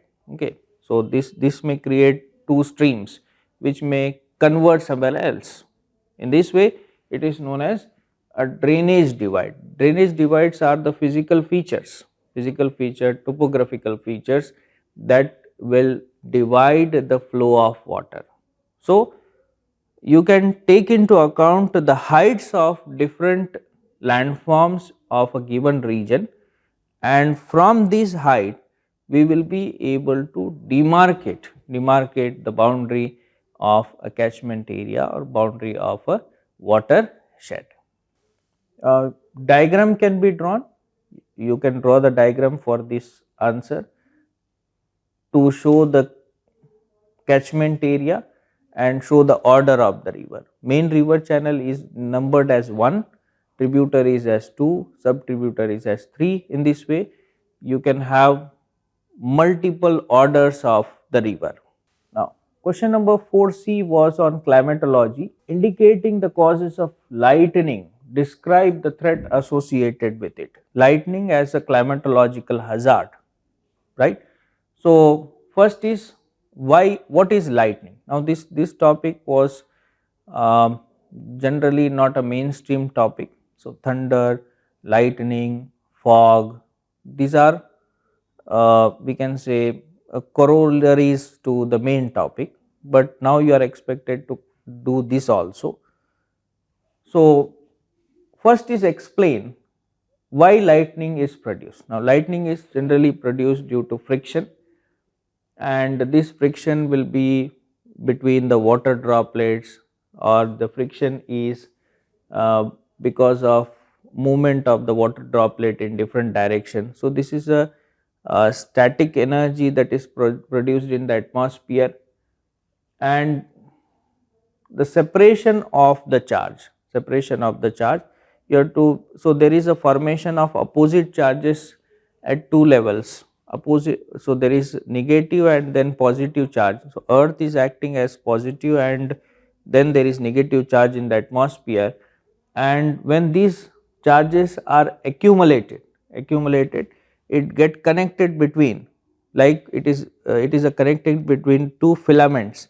Similarly, these charges get connected from the clouds to the surface, and the entire energy that is generated by the friction between the water droplets, between the clouds, this energy is suddenly passed on to the earth, and with very high amount of, you can say, is a kind of electricity, this will be known as lightning, right. So, for lightning you should need we should have a opposite charge. So, there should be negative and then positive, and earth is attracting this. When it gets connected, this will be referred as lightning. So, the charges flow to meet, thus producing a strike of lightning and thunder, lightning and thunder. So, this is the first part, causes of lightning. Then they have asked threat associated with it. Obviously, lightning is a hazardous phenomenon. It is sudden dissipation of energy on the surface. Then we can say it can affect the vegetation, it can affect the infrastructure, it can affect the humans. So, this is like you have to explain in general way whatever basic points are there related to the lightning. Lightning management is also there, but you should not elaborate on that, only explain what are the major threats. Now, question number 5A is the interrelationship between social and spatial structures are complex. Explain in context of socio-spatial dialectic. Now, this question is of chapter number 6, that is perspectives in human geography.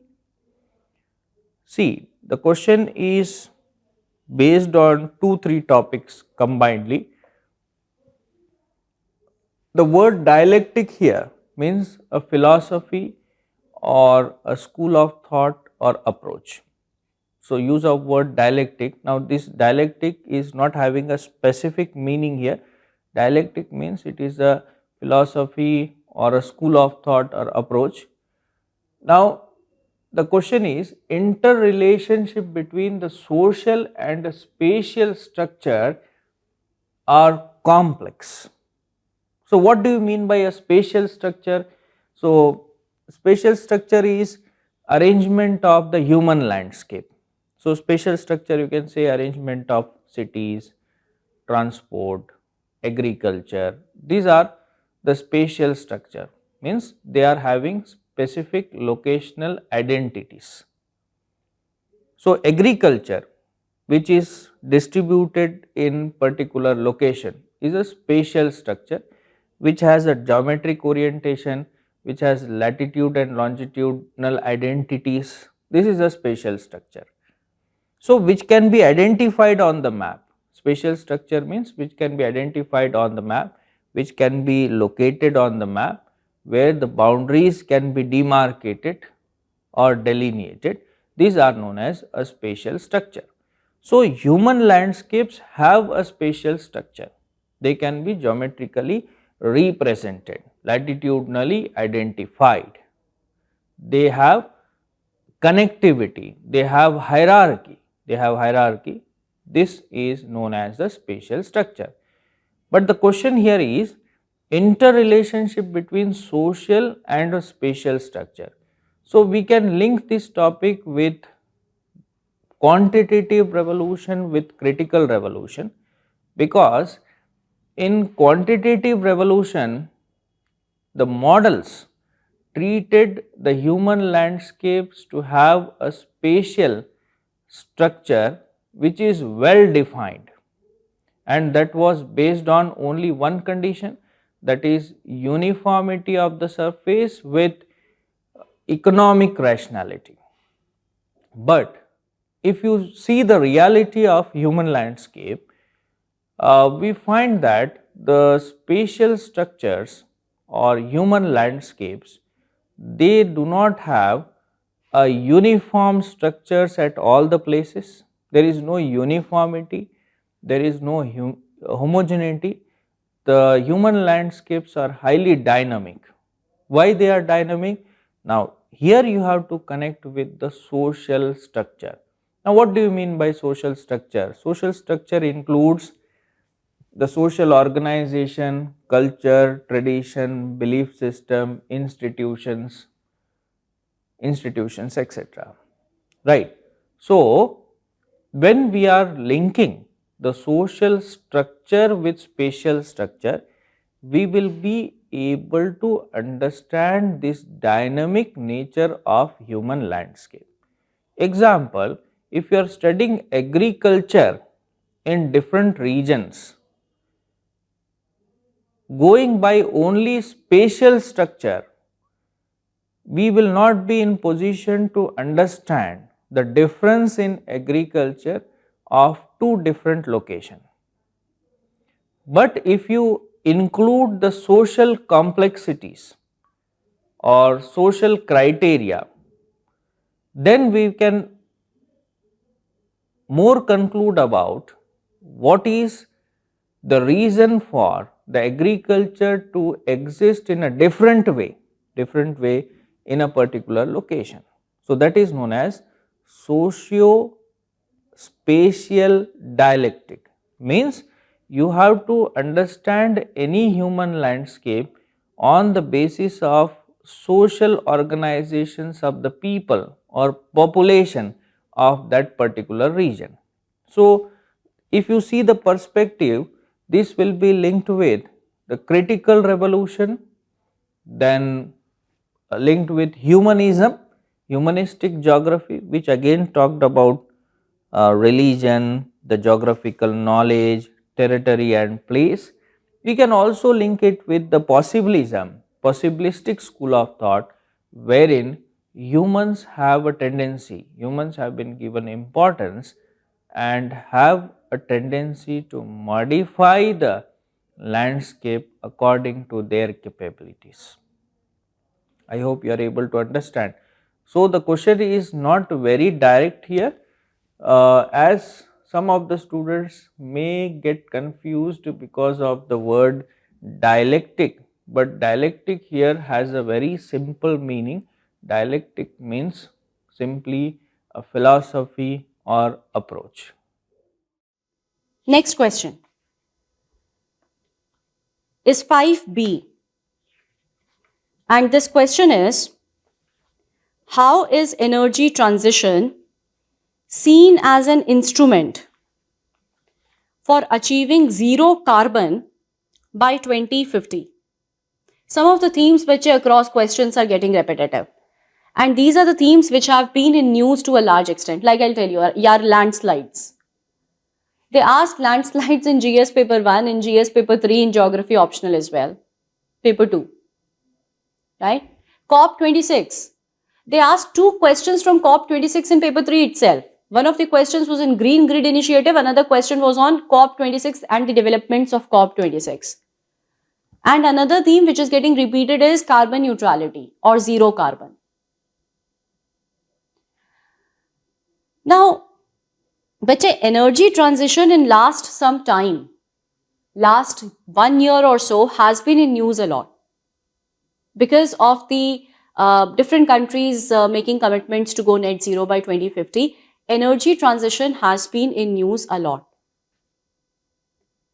So whether you consider this as a part of energy security of your economic geography or you consider this as a part of environment geography, it holds relevance in the current affairs. Now, what I consider as the source for answering this question, and Now, I'm telling you this because reason being, Vijay, I want you to know that for geography optional, your width of reading should be broader than what generally the students read as a part of their current affairs. Generally, the students read their newspapers, and newspapers are very critical. But then in the course of our classes, we often encourage you to be reading certain reports as well. The report, one of the reports which could have come in handy for answering this question is the report given by International Energy Agency last year, IEA. This is the report by IEA last year, and the report's name is Pathways to Net Zero Emissions by 2050. This is by International Energy Agency, Pathways to Net Zero Emissions by 2050. Now, when I discuss with you reports in the class, this one, of course, wasn't taken up in the class directly. But my idea of discussing reports with you in the class is that these kind of reports always come in handy in answering your questions. Like earlier, I talked about the state of world's biodiversity for food and agriculture, that was by FAO. Then state of food security, again by FAO. Two reports to abhi tak I have told you. Then IPCC report, which first talked of the idea of carbon neutrality, and the fourth one is this IEA's report, Pathways to Net Zero Emissions by the year 2050.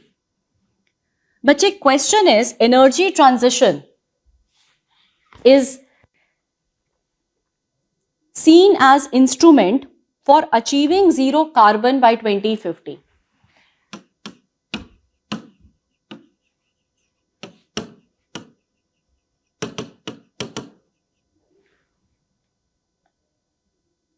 Right?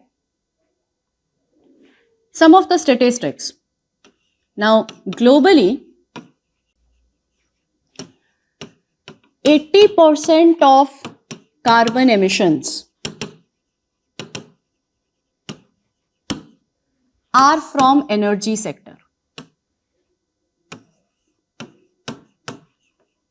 And when I say energy sector, it means energy, transport, and industry. It means all the three sectors combined. And since 1992, and all these statistics are from the report itself, Vijay. Since 1992, carbon emissions from energy sector have increased by 60%. And why do we say 1992? Because 1992 was the year when UNFCCC came into being. Right? So globally, bache, most of the carbon emissions are happening from which sector? From the energy sector. And that's why reducing the emissions from the energy sector are going to hold the key. That's commonsensical now. That is why energy transition is seen as the key to achieve zero carbon. Because if we have to go for zero carbon, which sector to focus upon? The sector which makes the maximum emissions, and that's the energy sector which makes the maximum emissions.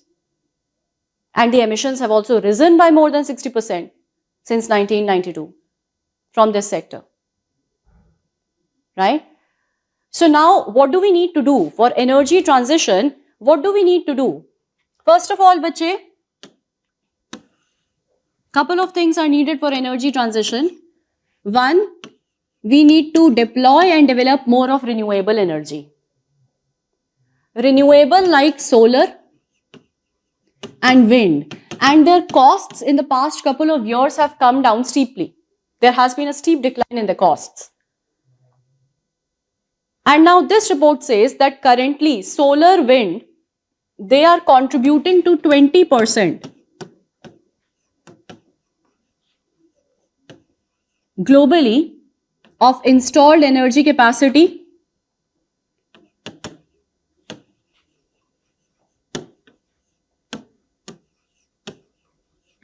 Right now, globally, their contribution is 20% of installed energy capacity. This is 2020. So by the year 2030, this must expand to 80%. And it includes nuclear in that as well. So not just solar, not just wind, even nuclear, all of three collectively should expand to 80% of the global energy capacity by the year 2030. So that's the first one that we want to, for energy transition, we have to expand our renewable energy capacity. Then, bache, we need to bring in interconnected energy markets. We must have interconnected renewable energy markets to meet supply and demand mismatch better. For this, we will require transnational grids. Transnational grids, grids across countries. I am actually moving towards the example of Green Grid Initiative of One Sun, One World, One Grid. GGI of Osowog. Right? So we must have transnational grids. Then we must have certain technology for storing the renewable energy as well. Storage of renewable energy. Right now we have that in part in form of certain batteries or fuel cells, etc. But we need to have better technology for storage of renewable energy as well. We must decarbonize. We must just not decarbonize the energy sector, but we must decarbonize the industry and transport sector. Industry like iron and steel. And transport sector, for transport sector, fuel cell technology, hydrogen as a clean fuel can be the future fuel. So we must decarbonize this as well. And a very important part of, now that takes care of most of the points, very important part when you're moving towards the conclusion, but this energy transition should be just energy transition. Just means two things over here. One, energy is affordable to all. Energy is affordable to the poorest countries as well. That's one. And the second bache is that there are people who will lose their jobs because of this energy transition. There will be change in the technology. So people will lose their jobs. So the loss of jobs needs to be compensated for as well. Loss of employment needs to be compensated for as well.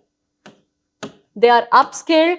They are re-employed into the new sectors, the new job opportunities. So their reskilling needs to be done, their upskilling needs to be done. That means just energy transition. And in the conclusion, you can discuss, you can talk about SDG 7. SDG 7, which is on modern, clean, sustainable, and affordable energy. That's what SDG 7 is. Modern, clean, sustainable, affordable energy. So the energy transition towards 2050 should be able to fulfill the targets of SDG 7. Right? So something which hasn't been directly taken up as a part of the lectures, but something which has been in news a lot, and that's why probably from your current affairs readings, it was completely manageable. And these are hardcore general studies questions. They have less of geography element to them. These are hardcore general studies questions. Question number 5C is protected cultivation assists in healthier and larger produce. Justify with example. Now, see, if you look at the agricultures globally, we find that in different parts of the world, the agricultures have evolved in a different way.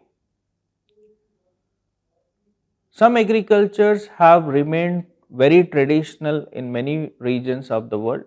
Some agricultures have improved much more rapidly. So, protected agriculture, protected cultivation is one of the segment of evolution of agricultures. Now, this topic is related to economic geography, and this is also related to food securities and typology of agriculture in chapter number 7, paper 1. What is meaning of protected cultivation? It means that growing the crops under a very regulated conditions. So, and also regulated conditions may be like you are growing a crop in some enclosure, you are growing in some greenhouse, or you can grow the crops in some tent like arrangement. Okay, like we have in our like general understanding nurseries, where some ornamental plants are grown or some new exotic species are grown before they are transported to from one region to other region. This is also an example of the protected cultivations. So, protected cultivation has been a new we can say buzz across the globe, wherein we are trying to find a way to improve the agricultural productivity and solve the issues related to food security, not depending on the environmental conditions, independent of environment, and in a better way and in a more smarter way. You say a climate smart agriculture. Climate smart agriculture means where the agriculture is not damaging the climate or it is not causing greenhouse gas emission, but still it is able to produce more. This is also the objective of the protected cultivations. So, regulated condition means regulation of temperatures, water, moisture, then regulation of other inputs like fertilizers, pesticides, minimum usage of soil, minimum usage of land. You can say a layered cultivation one above the other, right. This is also a protected example of the protected cultivation. So, see here, protected cultivation is a process of growing crop in a controlled environment. This means that temperature, humidity, light, so and so, this can be regulated, and this will assist in healthier and larger produce. Okay, larger produce. So, what are the objectives of the protected cultivation? See, first is that it when it is in enclosure, the external stress can be minimized. The stress caused by erratic conditions of weather or drastic changes in the weather, this can be avoided. Then we can also protect the crop from pest and diseases. Then weed infestation, this also can be minimized. We can minimize the use of pesticides, therefore the chemical uh, accumulation can be regulated. Then quality of the produce can be enhanced. Then the plant, you say the genetic stock of the plant can be maintained, genetic stock of the crop can be maintained, and there can be healthy progeny that can be propagated from one region to other region. Generally what happens in open environment, when you cultivate with the consecutive generations, the strength of the crop is weakening. So you have, let us say you have cultivated a hybrid variety of wheat today, this year, next year if you cultivate the same crop in the same region, you will find that it becomes relatively weak. But this is not going to happen in case of protected cultivation. The propagation of the crop from one generation to other remains healthy, it is not affected much. And the most important thing is that the protected cultivations can be done throughout the year, in the sense that irrespective of the climatic condition, there are no seasons for protected cultivations. You can cultivate these crops irrespective of the environmental condition. You can cultivate these exotic crops in some regions of the world, means those crops which are not cultivated in particular area, it is found in some other countries, can be brought and can be cultivated. So these are the benefits of the protected cultivation. The question is also on justifying with examples. You can take the example of horticulture, floricultures and some exotic varieties. But there are problems with uh, protected cultivations in India has not grown to that extent, but you find the Scandinavian countries or European countries are doing much better in this segment. Now, question number 5D, explain the process of contagion and hierarchical diffusion in addressing the regional imbalances. Now, this question is from chapter number 9 of paper 1, regional planning. Topic is regional imbalances, regional disparities. Structure of the answer is, first explain the meaning of regional imbalance, then explain level of regional imbalances, different levels of regional imbalances, right, and then you can take the help of here the growth pole and growth center concept and the concept of spread over and linkages. You say backwash and spread over. These are the two concepts which you might have studied in certain models like growth pole. There is a concept of economic polarization and geographical polarization, which has caused the concentration of the economic activities in one region and other regions are deprived. So, we find there is a hierarchy of a region, You can take example of a metro city, city, town, village, or in case of developed countries it will be metro city, city and town. So, this is hierarchy. Question is hierarchical diffusion and contagion. So, what is meaning of contagion? When coming in contact, the diffusion caused by contact means connecting from one region to other, this is contagion. The process of contagion and hierarchical diffusion. So, you have to explain here what is the process of diffusion. So, you can take example of the trickle down phenomenon. Process of diffusion will be, first is by linking the regions by transportation, then it is about development of the markets, then movement of people, goods and services, right, and then explain the stages of diffusion. It can be a primary stage of diffusion where only few commodities are transacted. Then secondary stage, you will find it becomes more a bidirectional diffusion, bidirectional in the sense that some commodities that are produced in lower levels of hierarchy and supplied to the industries at the higher level.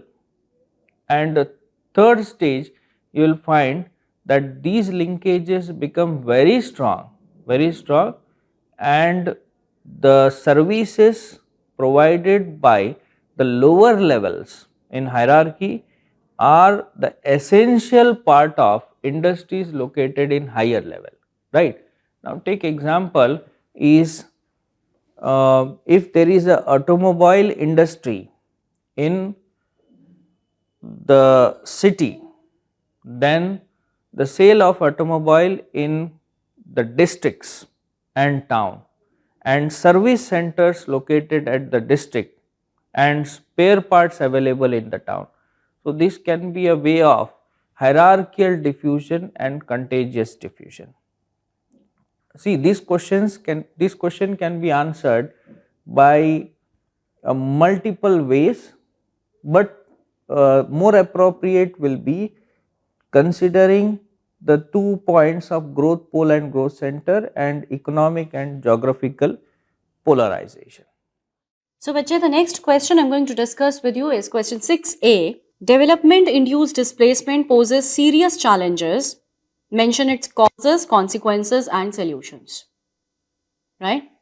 A good question, I would say, after a long time, UPSC, when it has discussed about migration or displacement of the population, has given a question directly on development induced displacement. Now, development induced displacement, as the term itself suggests, but it is the forced displacement, and it is usually the forced internal displacement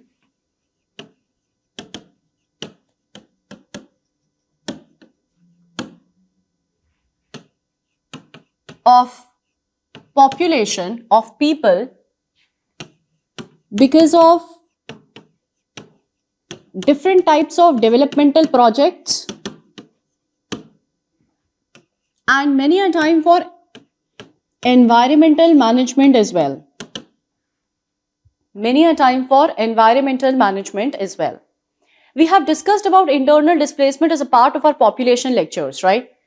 One type of internal displacement can be because of climate extremes, can be because of, so it can be environmental in nature, it could be because of conflict.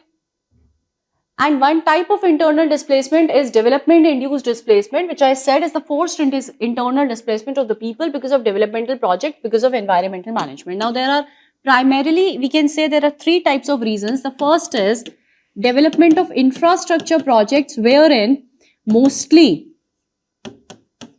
it is the HEPs which have led to development induced displacement. Now this was fairly manageable because as a part of your tribal issues, we discussed development induced displacement. Tribes of the country have faced development induced displacement in our country. Acha, this is paper 1. So examples should be from global examples and not just from India. So bache, China's Three Gorges Dam.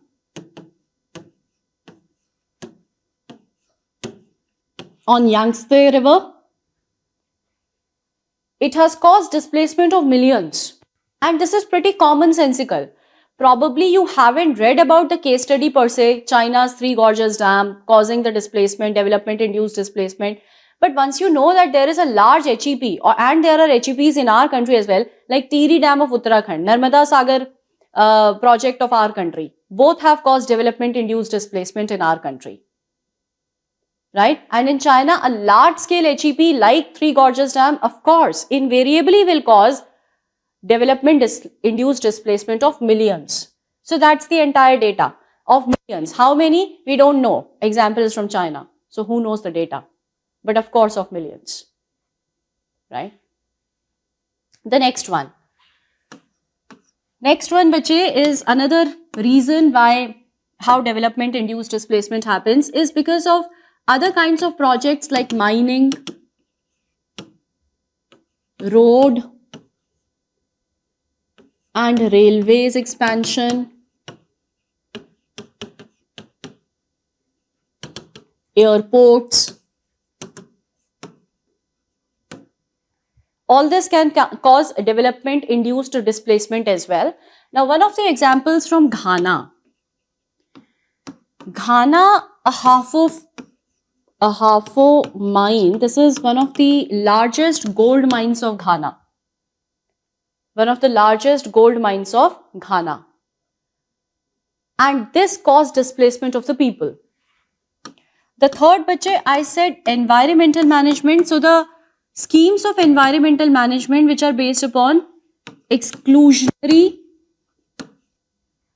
approach. So exclusionary schemes of environmental management. If you remember, when I take up biodiversity conservation, I tell you there can be an inclusionary approach wherein human beings are considered to be integral part of nature like biosphere reserves, and there is an exclusionary approach wherein man is considered to be different from nature. So exclusionary approach. Example of this, now this is something from our own country, bache. We have included example from China, from Africa. So this is from our own country. Back in 2009, Achanak Maar in Chhattisgarh. Achanak Maar in Chhattisgarh was declared as a tiger reserve. And when this happened, more than 200 families of Baiga tribes, more than 200 families of Baiga tribes got displaced. They got dispossessed of their land. So that's an example of development-induced displacement. Right? Now we have certain statistics from India. Jab tribal issues padhte hain India ke, we have the statistics like tribes, they constitute 7% of India's population. But if we look at the population which is displaced in our country because of development-induced reasons, tribal population is more than 60%. But I would say don't use that. This is statistic readily available from the Virginia Zaza Committee report. But I would say don't use that over here, because that would be unnecessarily bringing in something which is not directly asked in the question. No need, don't use it. But that's an example for you to understand what is development-induced displacement. Then the next part of the question is discuss the consequences. The opening statement is that it brings with it serious challenges. So discuss the consequences and the solutions. Now, bache, the consequences. So yes, it brings with it certain serious challenges, no doubt about it.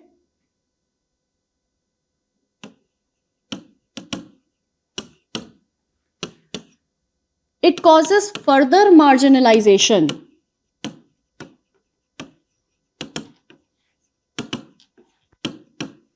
of poor. Usually the people who undergo development-induced displacement are the poor people.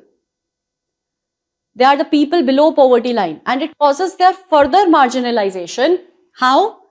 By loss of land, homes, and means of livelihood. These are the people who are into land water-based economy. That is the reason why we have public consultation as one of the important steps under the EIA, Environmental Impact Assessment. Right? That is the reason we have something called as Land Acquisition and Rehabilitation and Resettlement Act of the country. So, development-induced displacement causes further marginalization of the poor by they losing their land, their means of livelihood, their homes. That's one. Then if rehabilitation and resettlement systems are weak, if these are weak, then bache, it causes their poverty, it causes further poverty and multiple deprivations. Multiple deprivations because now they lose their sources of livelihood as well. They lose their home as well. So it's the multi-dimensional poverty which we are talking about. Multiple deprivations if resettlement and rehabilitation systems are weak. And it's not something uncommon that R&R systems are weak. That is why we are discussing something called as development induced displacement, right? Then it can be a gross human rights violation.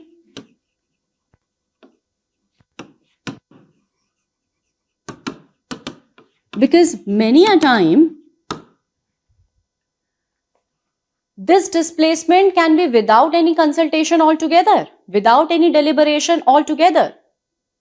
It can be completely forced, right? It can have partial consent or it can be completely forced. So it leads to gross human rights violations. And then a very important point, bache, that if R&R systems are weak and time-bound solutions are not provided to this development-induced population, in the long run, it can create social tensions and it can create trust deficit. It can create trust deficit between this population and the government. And what am I moving towards? I derived this idea because we have studied something called as Naxalism in our own country. So we won't write Naxalism.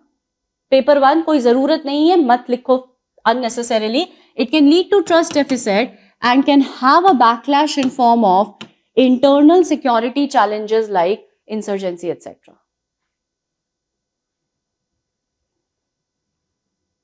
Right? Ab what are the solutions, bache? Solutions are to be based upon human rights based approach. We often use this term, bache, rights based approach, RBA. I'm sure you have read about RBA as a part of your governance. There are many acts in our country which are rights based approach in principle, like the Food Security Act. It's a rights based approach act, right? Similarly, Land Acquisition, Resettlement and Rehabilitation Act 2013 is a rights based approach act. So it has to be based upon human rights based approach. तो क्या क्या होगा? पहले तो adequate monetary compensation. Adequate monetary compensation. Then robust rehabilitation and resettlement systems. And bache, this has to be physical rehabilitation and also economic rehabilitation. Provide homes to them, provide means of livelihood to them as well. Because providing means of livelihood to them will ensure their future prosperity. And these R&R systems, bache, when I say robust, robust means they are fair, they are transparent, they are time bound.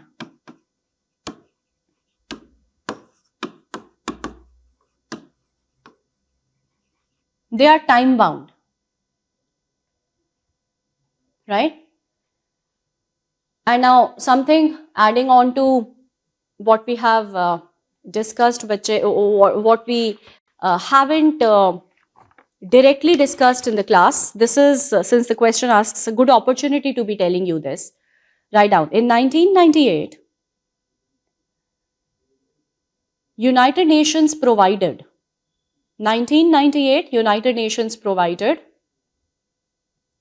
guiding principles on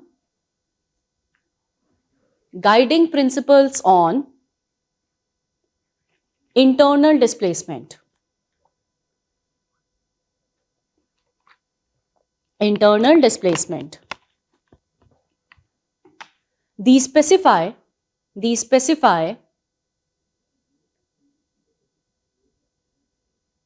that state has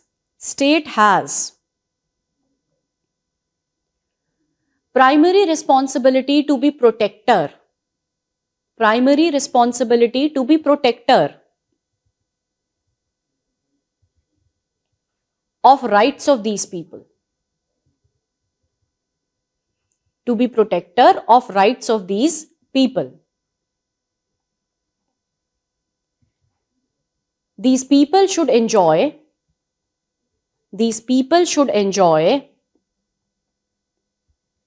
same rights and freedoms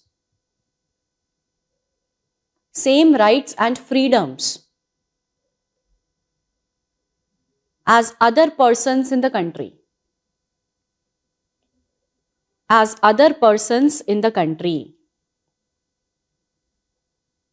and should be treated with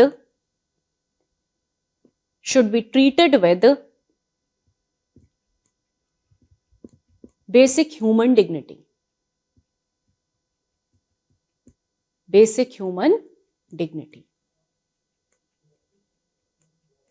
Right? So towards the conclusion, you mention the guiding principles by the United Nations, which explicitly says that state is the primary protector of their rights.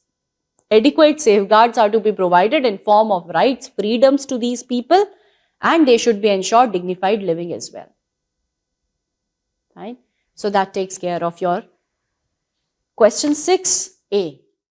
Now, describe the role of accessibility and affordability in food security of developing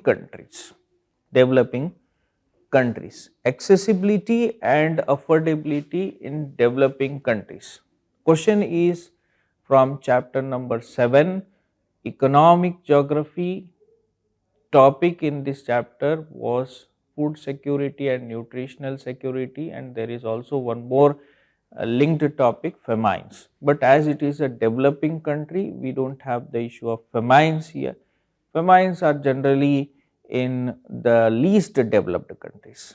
So, here first you have to define about what is a food security, write an introduction on what is food security, then what are different dimensions of food security, how to ensure the food security. There are 4 dimensions: availability, affordability, accessibility and welfare initiatives by the governments in developing countries.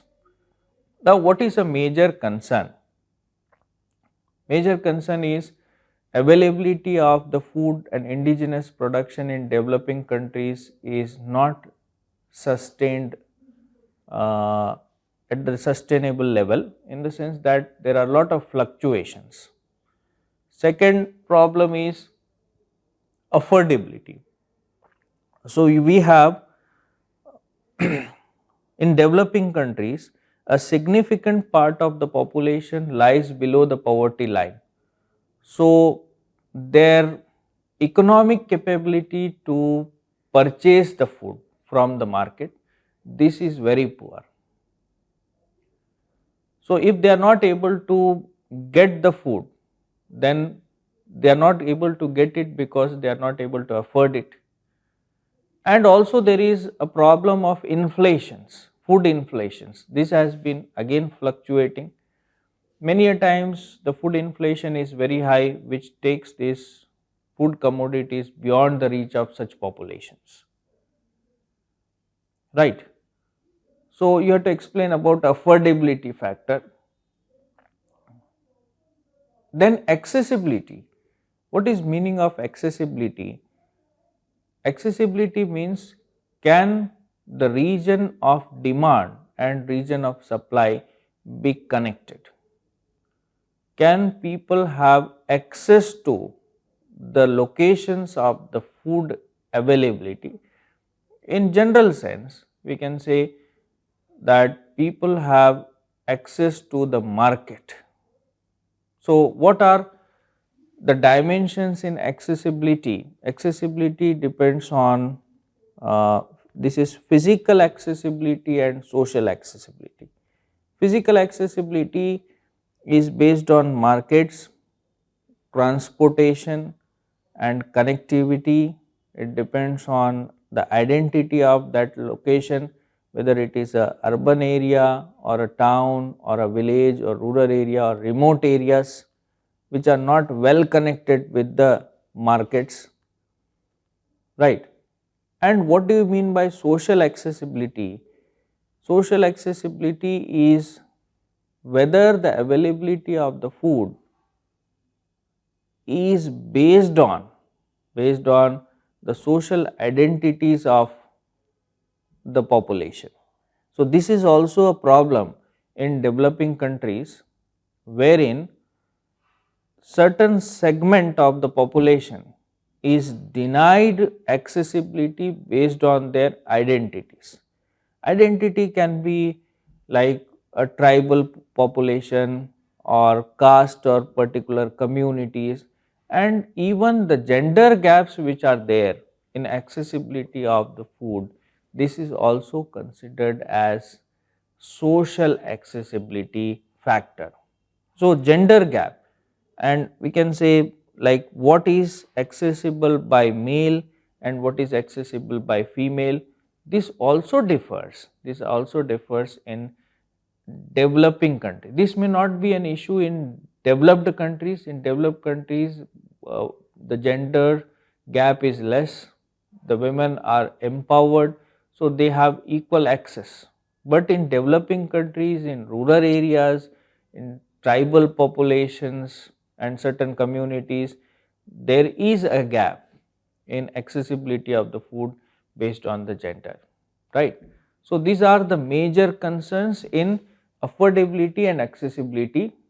So, this you have to focus on this, and then you can write some aspect about how is government addressing this through the welfare initiative. So, we can talk about case like India, where we have public distribution system or food security act and certain initiatives by the states.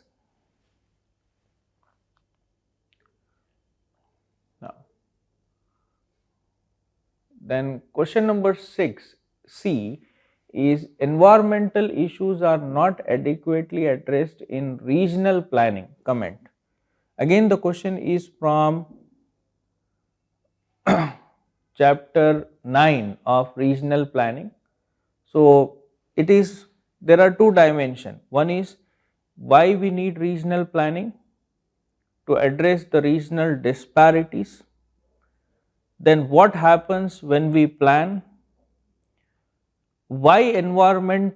Usually what is happening when we are addressing one issue, the entire focus is on that issue only. We will not be addressing the issue that may emerge out of this solution. Take example like there is a flood. So, to control the flood, there is a construction of a dam, but construction of dam is going to cause deforestation. So, one regional issue is addressed, environmental problem is a byproduct of such regional planning. So, most of the time it is seen that the environmental issues remain unaddressed in regional planning, they are not taken into consideration. This may later on cause more damage, or this may be a big problem which can fail or which can cause a failure of entire project itself. That is why in environment impact assessment, now the best way of ensuring the environmental issues or addressing the environmental issues in regional planning is to go for environment impact assessment, right. So, question is the environmental issues are not adequately addressed in regional planning. Comment. Yes, it is not addressed. You can give the example like Damodar Valley Corporation. Now, when DVC was planned, it was planned to flood control, it was planned for industries, but what happened because of DVC? There is more siltation of the river, right, and there are losses to the ecosystem, lot of forest was removed. Take example of a Tehri Dam, again we have environmental issues raised there. Then we have just discussed about Narmada. You can take the example of Indira Gandhi Canal, right. So, Indira Gandhi Canal which aimed at bringing the water to Rajasthan, but these water which was brought benefited few of the districts, but it caused salinization of the soil, many places waterlogging, okay, there is also pollution. So these are the new emerging issues because of regional development or regional development programs. Now, why it is happening that we don't generally consider this? Now, we are considering these things after 2006 when there are guidelines of environment impact assessment, but all the projects, regional development projects which were taken up before 2006, when these guidelines of EIA was not in place, they did not consider this environment impact or effect on environment, right. So, you have to give examples here to explain this, because as a concept this is very short. You can use some graphical representation showing without environmental concern how the projects are implemented, with address to the environment what will be the effect. So, some information from the stages of EIA will be required to write the answer here. Question number 7A is suggest the criteria, indicators and techniques for delimitation of a formal region. Again, see lot of questions from the topic of regional planning. Till now we have seen some 4 questions from regional planning. Chapter 9, this question is on concept of region and type of region and methods of regionalization, first 3 topics. Formal region. So, we have types of region, 2 important types of regions are there, the formal region and functional region. So, you have to define first what is a formal region, what is the demarcation of the formal region, right. You can give examples of a formal region, both natural regions and human regions. Then what is the characteristic of formal region? It is characterized by homogeneity, uniformity or uniformity. We can take the help of areal differentiation and locational analysis for demarcating the region. As an approach, you can take the help of areal differentiation and locational analysis. First is, what is the criteria? First, identify the most important variables or identify what can be the variables. Then select the most important variable. Like for example, you want to demarcate a region of income or region of development. So, what can be a criteria for region of development? The criteria can be infrastructure, per capita income, it can be about urbanization, or it can be the transportation, industries. These are the variables. Now, what is the most important criteria out of this? You have to select here which has to be given more importance here. So, you can go with per capita income. So, this is a single criteria that will be known as a fixed index method. So, there are 3 methods of formal region. First is fixed index method, means here only one variable is selected, then you have to elaborate on this. Second will be the weighted index method. You can select multiple variables and fix a weight to each variable, combine them and then draw the boundary of a formal region. This is known as weighted index. Weighted index has more than one variable, but a weight attached to that.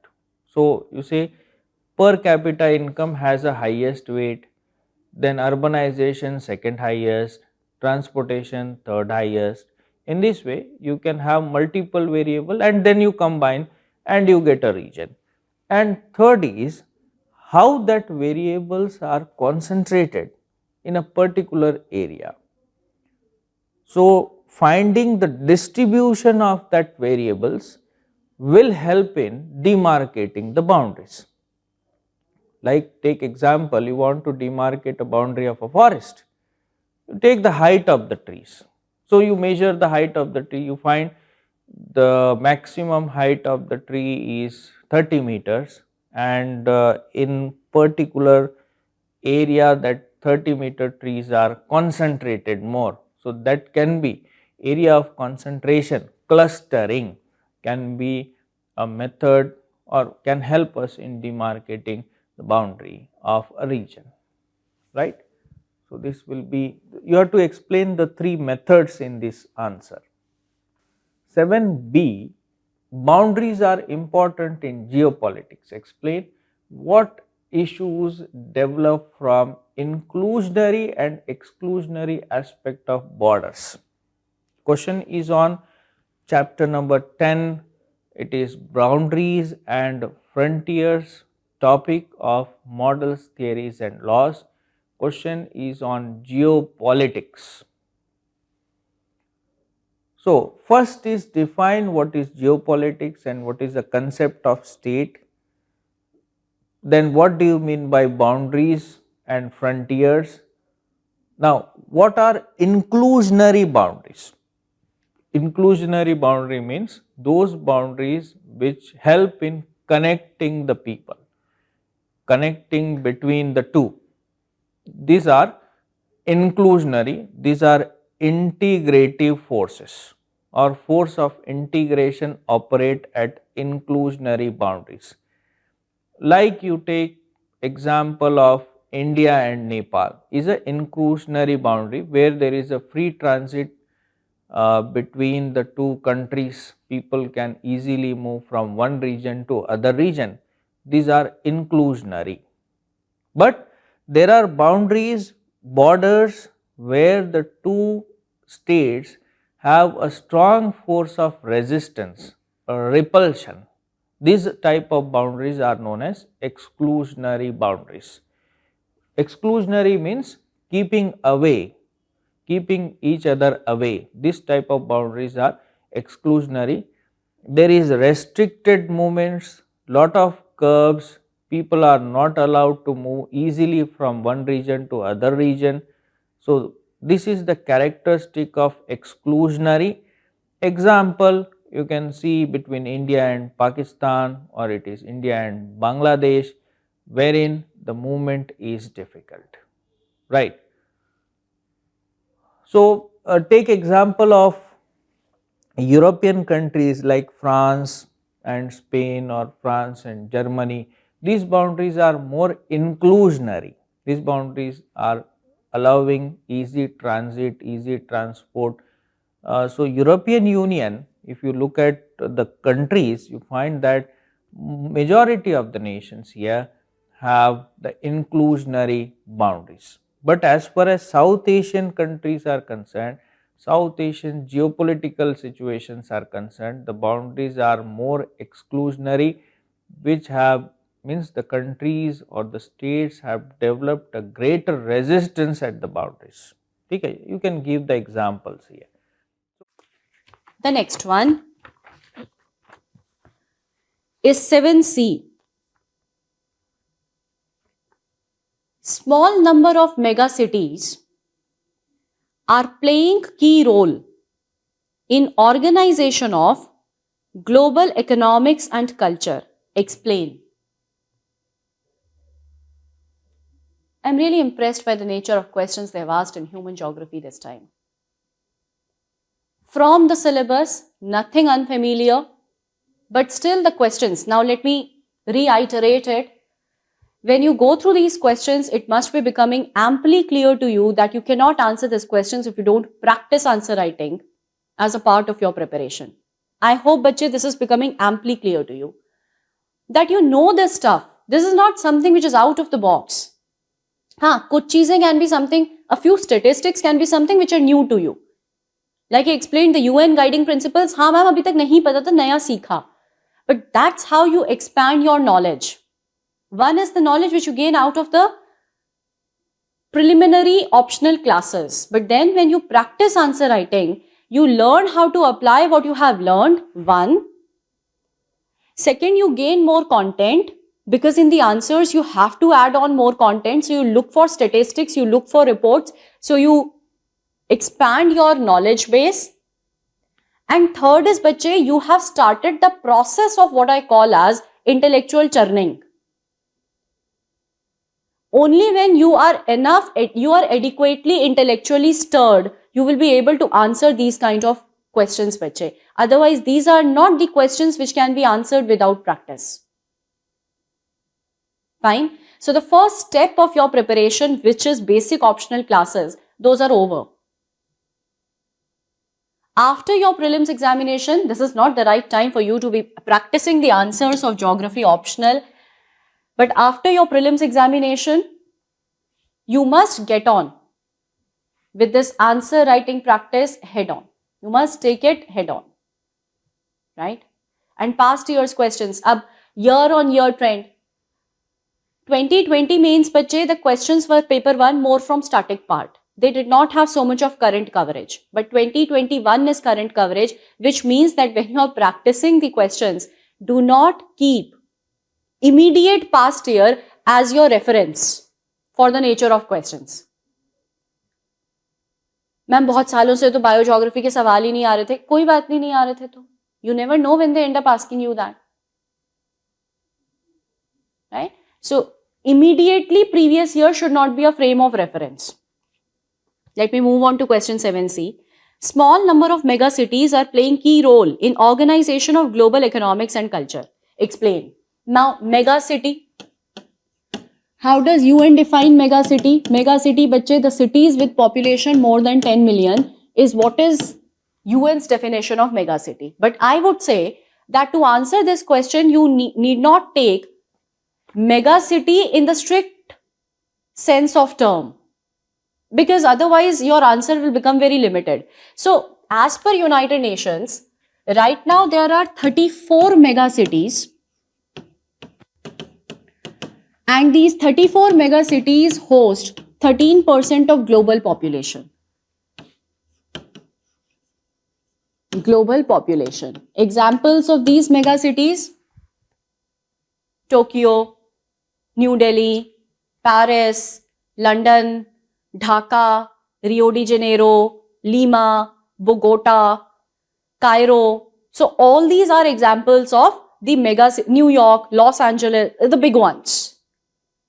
The big names you know, you remember, right? और कुछ ध्यान नहीं आएगा यार तो अपने आई हैं बहुत सारी.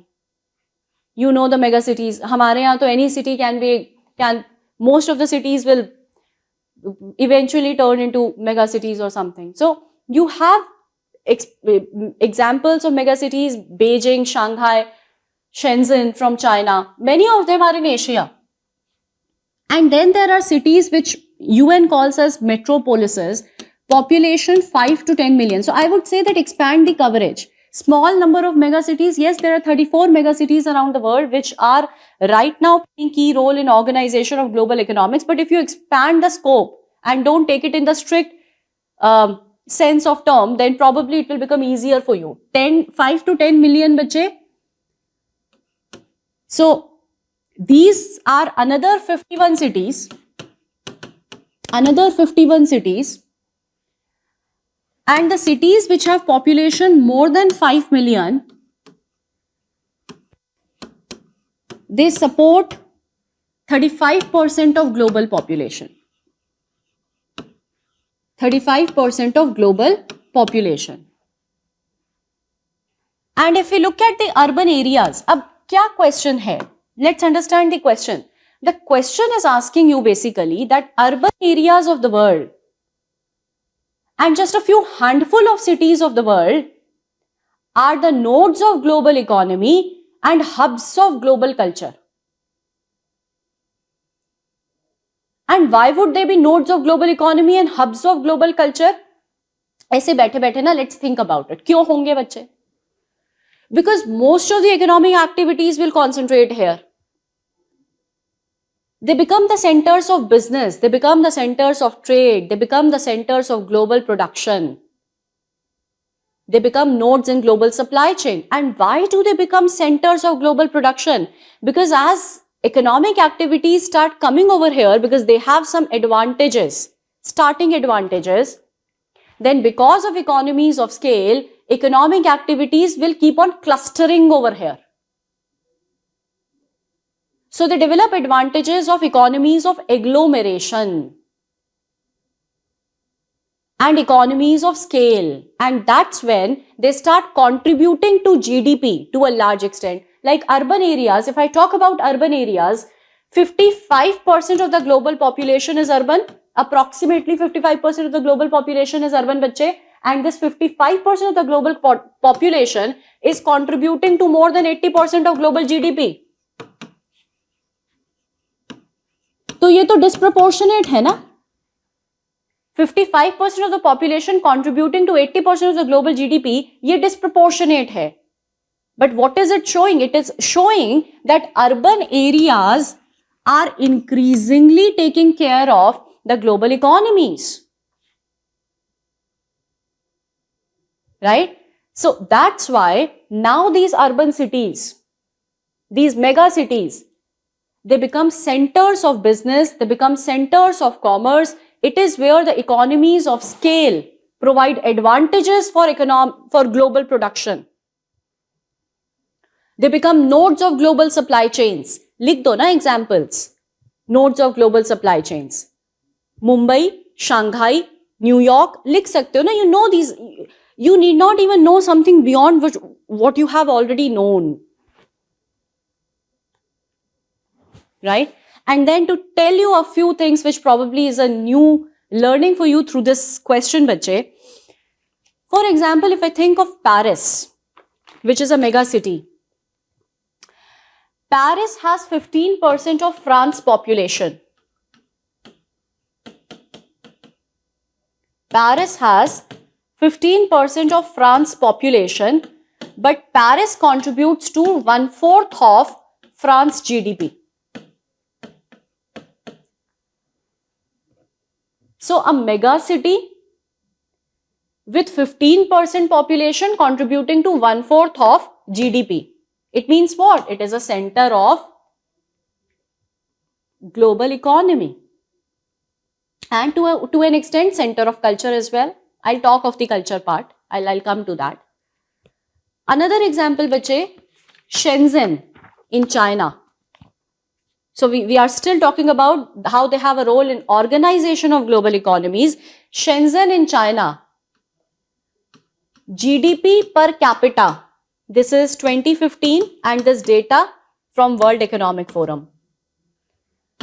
GDP per capita bache for Shenzhen is 25,000 US dollars. And for rest of China, on an average, I mean China on an average, not for rest of China, but China on an average, GDP per capita is around 8,000 US dollars. So look at the difference in GDP per capita of a mega city vis-a-vis country on an average, which means that it has a key role in organizing the economic activities. Right? Then how do they become, bache, how do they have a key role in organization of global culture?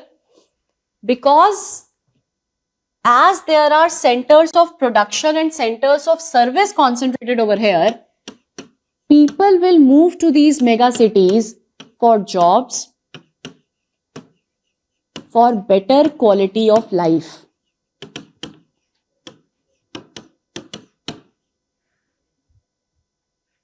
Right?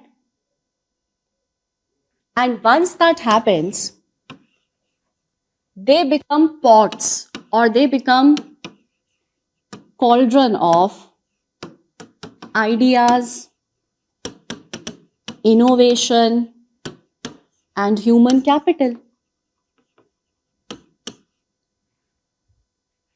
They become melting pots of ideas. Best of the talent comes over here. So they become cauldrons of ideas, innovation, human capital. They become multicultural,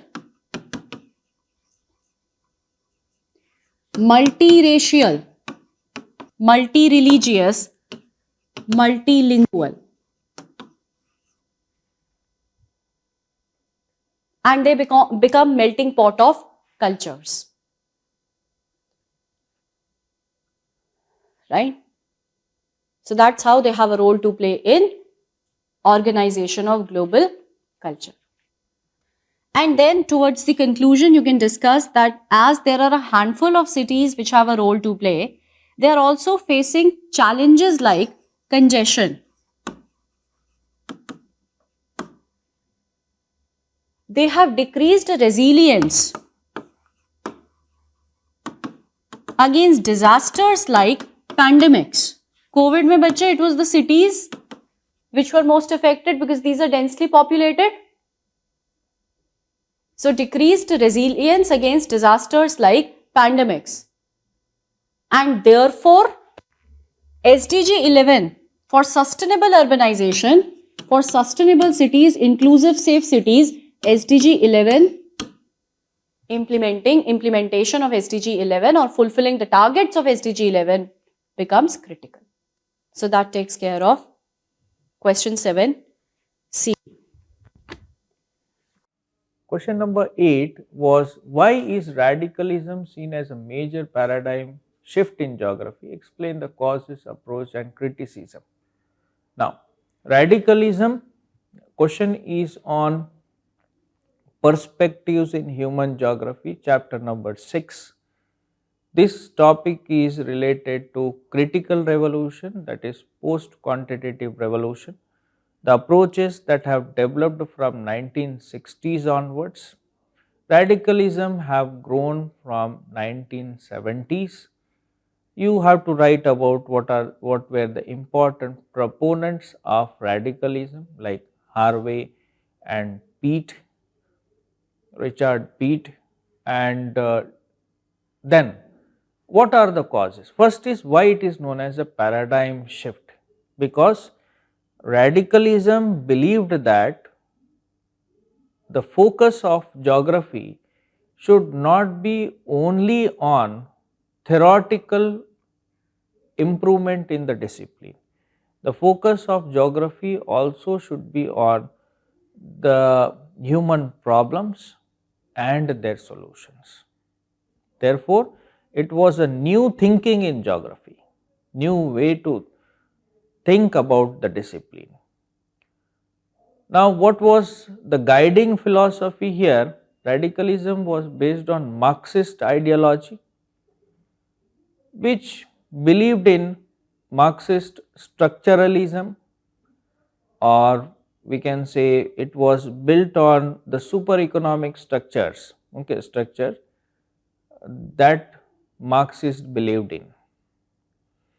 Radicalism was fundamentalist in tone, it was a hard tone approach, it was non-reformist approach, it was against the democratic institutions and structures, it did not believe in present form of democracy, present form I am saying, not the don't write directly democracy, but present form of democracies. They said that the democracy which we see today is not a true representative of the people, and the growth of radicalism was because of certain uh, events like Vietnam War. It was growing discontent among the people, problems of law and order in United States of America. uh, American government is not able to provide social security to the people, racial discrimination. So, if you see the symptoms of radicalism on which it has grown, it was more political. It was political movement influenced by the political factor, not only economic. So, though Marxist is against the capitalist ideology, But the growth of radicalism was because of the political factor and growing discontent among the people uh, in developed countries, particularly developed countries, right? So these are the causes. Approaches they talked about, radicalism was more about superstructures, super economic structures. It was changing the uh, character of economic organization, changing the democratic setups in this way. So it was like uh, everything dismantled to zero and then began from zero in this way. And last is criticism. The criticism in radicalism was basically due to lack of methodology. It did not provide as such any principle or methodology how it can be implemented. And second is, it did not provide a practical solution to the problem, though it highlighted the problems, but was not having any solution to the problem. Those solutions which were provided, what the radicalists believe, were not very practical in nature. Next question, 8b. Aging population has adverse social and economic consequences. Explain with examples. Aging population has adverse social and economic consequences. Explain with examples.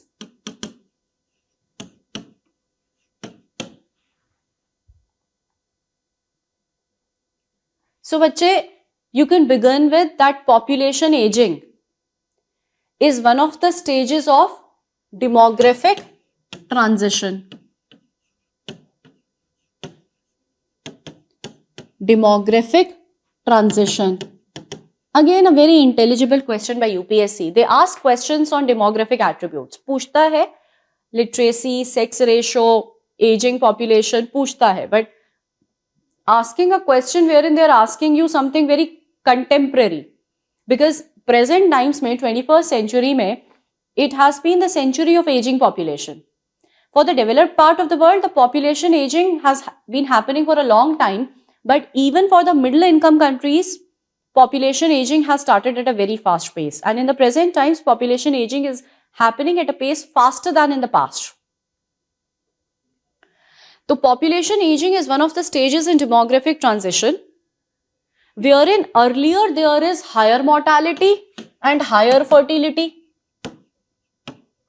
Earlier क्या था? Higher mortality and higher fertility. But then it moves to what? It moves to, in demographic transition, lower fertility, lower mortality, increased life expectancies, increased life expectancies,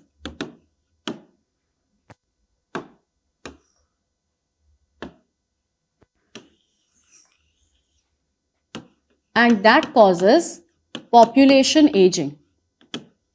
अब ये तो हमने पढ़ा है ना?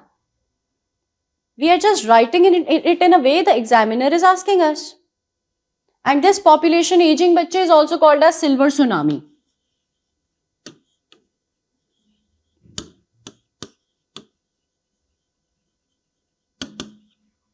Graying hair यार, silver tsunami. Right? So it's also called as silver tsunami. If you have to discuss the examples, I'm just telling you the examples. I mean, you integrate them with the points. So Japan, more than 30% of the population is more than 60 years of age. Then countries of Western Europe. What are going to be the examples? Japan, Western Europe, countries like Germany, Austria, France, Britain, countries of North America. So these are the examples of aging population which you can put up. Acha, globally, these are the statistics which have been shared with you. Globally, bache, right now around 10% of the world's population is above 65 years of age. About 10% of the global population. When I discuss demographic attributes, these statistics are available in the handout. So, around 10% of the global population right now is above 65 years of age. But in the years to come, by 2050, around 17% of global population will be over 65 years of age. Around 17% of global population will be over 65 years of age. So the aging population is a trend, is a defining trend, demographic trend of the 21st century. It is one of the critical trends of the 21st century. The share of aging population globally is increasing and the pace of aging population is also faster as compared to the past. That's the introduction. Then what are the economic and the social challenges you have to discuss, bache? The first economic challenge, that there will be decrease in working age population. There will be decrease in population of working age, and that's why there will be labor supply shortages. Labor supply shortages. Labor supply shortages can affect the global economic systems and decrease the international competitiveness of a country. क्यों कम होगा international competitiveness? Because now the wages will go up. Because there are labor supply shortages, so the wages will go up. That's one. Then it can take increased time for production because there is lower workforce participation. The labor supply pool has shrunk. So there will be increased time for production, more wages, and that's why international competitiveness will decrease. And when this happens, many of the countries, in order to compensate for the labor supply shortages, will resort to immigration, friendly immigration policies. Many of the countries will resort to friendly immigration policies. And that has happened. Many of the countries of Western Europe have resorted to friendly immigration policies. But what will be the consequence of, what can be the likely consequence of friendly immigration policies by the government? Bache, culturally the societies or the neighborhoods will change. Cultural change or transformation of neighborhoods.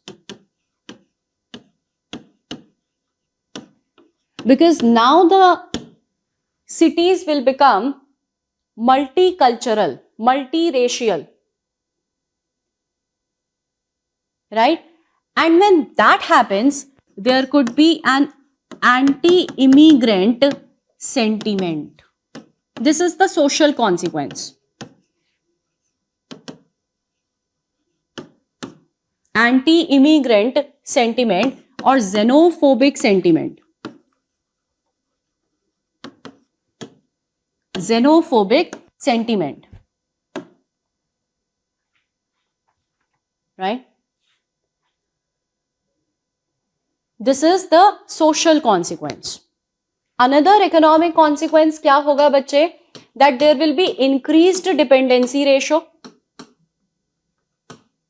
Increased dependency ratio, because of which there will be increased public funding on pension and other social benefits of retirees. Pension, healthcare, other social benefits of retirees. And this will start putting a stress on the financial resources of the country. Because the tax revenues will lower down. As the dependency ratios have increased. So the tax revenues will lower down and there will be more stresses on the public finances because of increased expenditure on pension, social benefits and healthcare. And most of the developed countries are encountering this challenge. Be it the countries of Western Europe, Japan, they are facing this challenge. Fine. So that's another economic fallout. Then a social fallout is long-term healthcare of the elderly. Long-term healthcare of elderly. But aging is a complex process. Aging brings with it a myriad of complexities, mostly in form of non-communicable diseases. The burden of non-communicable diseases has increased globally and it will increase globally as per WHO in the times to come because of aging population. There can be diseases like Parkinson's, higher burden of diseases like Parkinson's, not that we don't have it today, but higher burden, Alzheimer's, more stress, anxiety, insomnia. And that's also partly because the traditional family ties have weakened. We don't have the joint family systems now. We have the nuclear family systems. The traditional family ties have weakened, because of which there can be higher burden of non-communicable diseases, and taking long-term care, health care of the elderly will become a challenge. And there is another dimension to it. But as the life expectancies increase, there is a gender dimension to increasing life expectancies. Most of the elderly, or overwhelmingly, they can be women. Because biologically, they tend to live longer than men. Right? So there is a gender dimension to it, that aging population, there will be feminization of aging population. And if they are poor, it's feminization of poverty. If they are poor, it's feminization of poverty. So the vulnerability, the social vulnerability because of declining health, that's also, along with the gender dimension of it, that's a social challenge. Right? And then towards the conclusion, you mentioned that aging is something, population aging is something which is a predictable demographic change. It's a gradual and a predictable demographic change. When we study the demographic attributes and the population age structure, it tells us when in future our aging population will increase. So it's a gradual and a predictable demographic change, and that's why planning for it and adapting to it must be done in a timely manner. In case you know, WHO has declared 2021 to 2030 as the decade of healthy aging. 2021 to 2030 as the decade of healthy aging. So for that, countries, they need to plan better, they need to adapt better. Question 8C. Present a critical account of Alfred Weber's theory of industrial location. Question is on chapter 10, Weber's model of industrial location, and direct question it is critical view or critical account of Weber's model of industrial location. So, first thing you should write about what are the industrial location theories, what type of theories are there. Weber's model was the least cost approach in industrial location. There are other approaches like revenue approach or behavioral approach, this can be there. So, what are the major criticism of the theory? criticism was on the basis of assumption. First is assumption, like it can be criticized on the basis of transportation cost, then isotrophic surfaces, which is not possible, uniform distribution of labor, this is also not possible. Then most of the industrial location mentioned by Weber was with two important raw material and one market, but many a times there are multiple markets and more than two raw materials involved. So, in this case we cannot apply the theory. Then the industries may not only produce one product, industries can have a multiple product, industries can have a multiple products. Then we can also write about the cost of transportation is not always proportional to distance and weight of the material. Rather, if the weight of the material increases, you will find the cost of transportation per unit is showing a decline. Then we can say the recent changes which are experienced in mode of transportation, speed of transportation obviously has affected the location of the industries. It is not essential that all the industries should be located near the market or near the raw material. There are many industries which are away from the market and the product is transported longer distances because of improved mode of transportation and storages and other technologies, right. So, this is rather very easy question and very much direct. Those who have read the Weber's model can write it in a very systematic way, and you can also include the second criticism based on approaches of industrial location, because industries are not only located on the profit motives, industries are also located on the basis of regional development, bringing about welfare of the people, trickle down phenomenon. You can give example like Bhilai steel plant, which is located in Durg region of Chhattisgarh, is not close to any raw material. So, all the raw materials that are required for this Bhilai steel plant are brought from a longer distances, which is against the principle given by Weber. Here the objective is welfare, objective is the economic development. So, these are the questions of paper 1.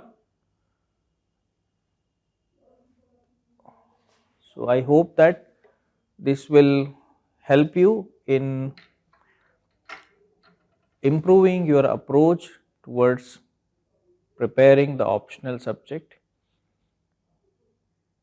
for the next year mains exam, and this will be also helping the students who are planning to take geography as an optional subject. Thank you.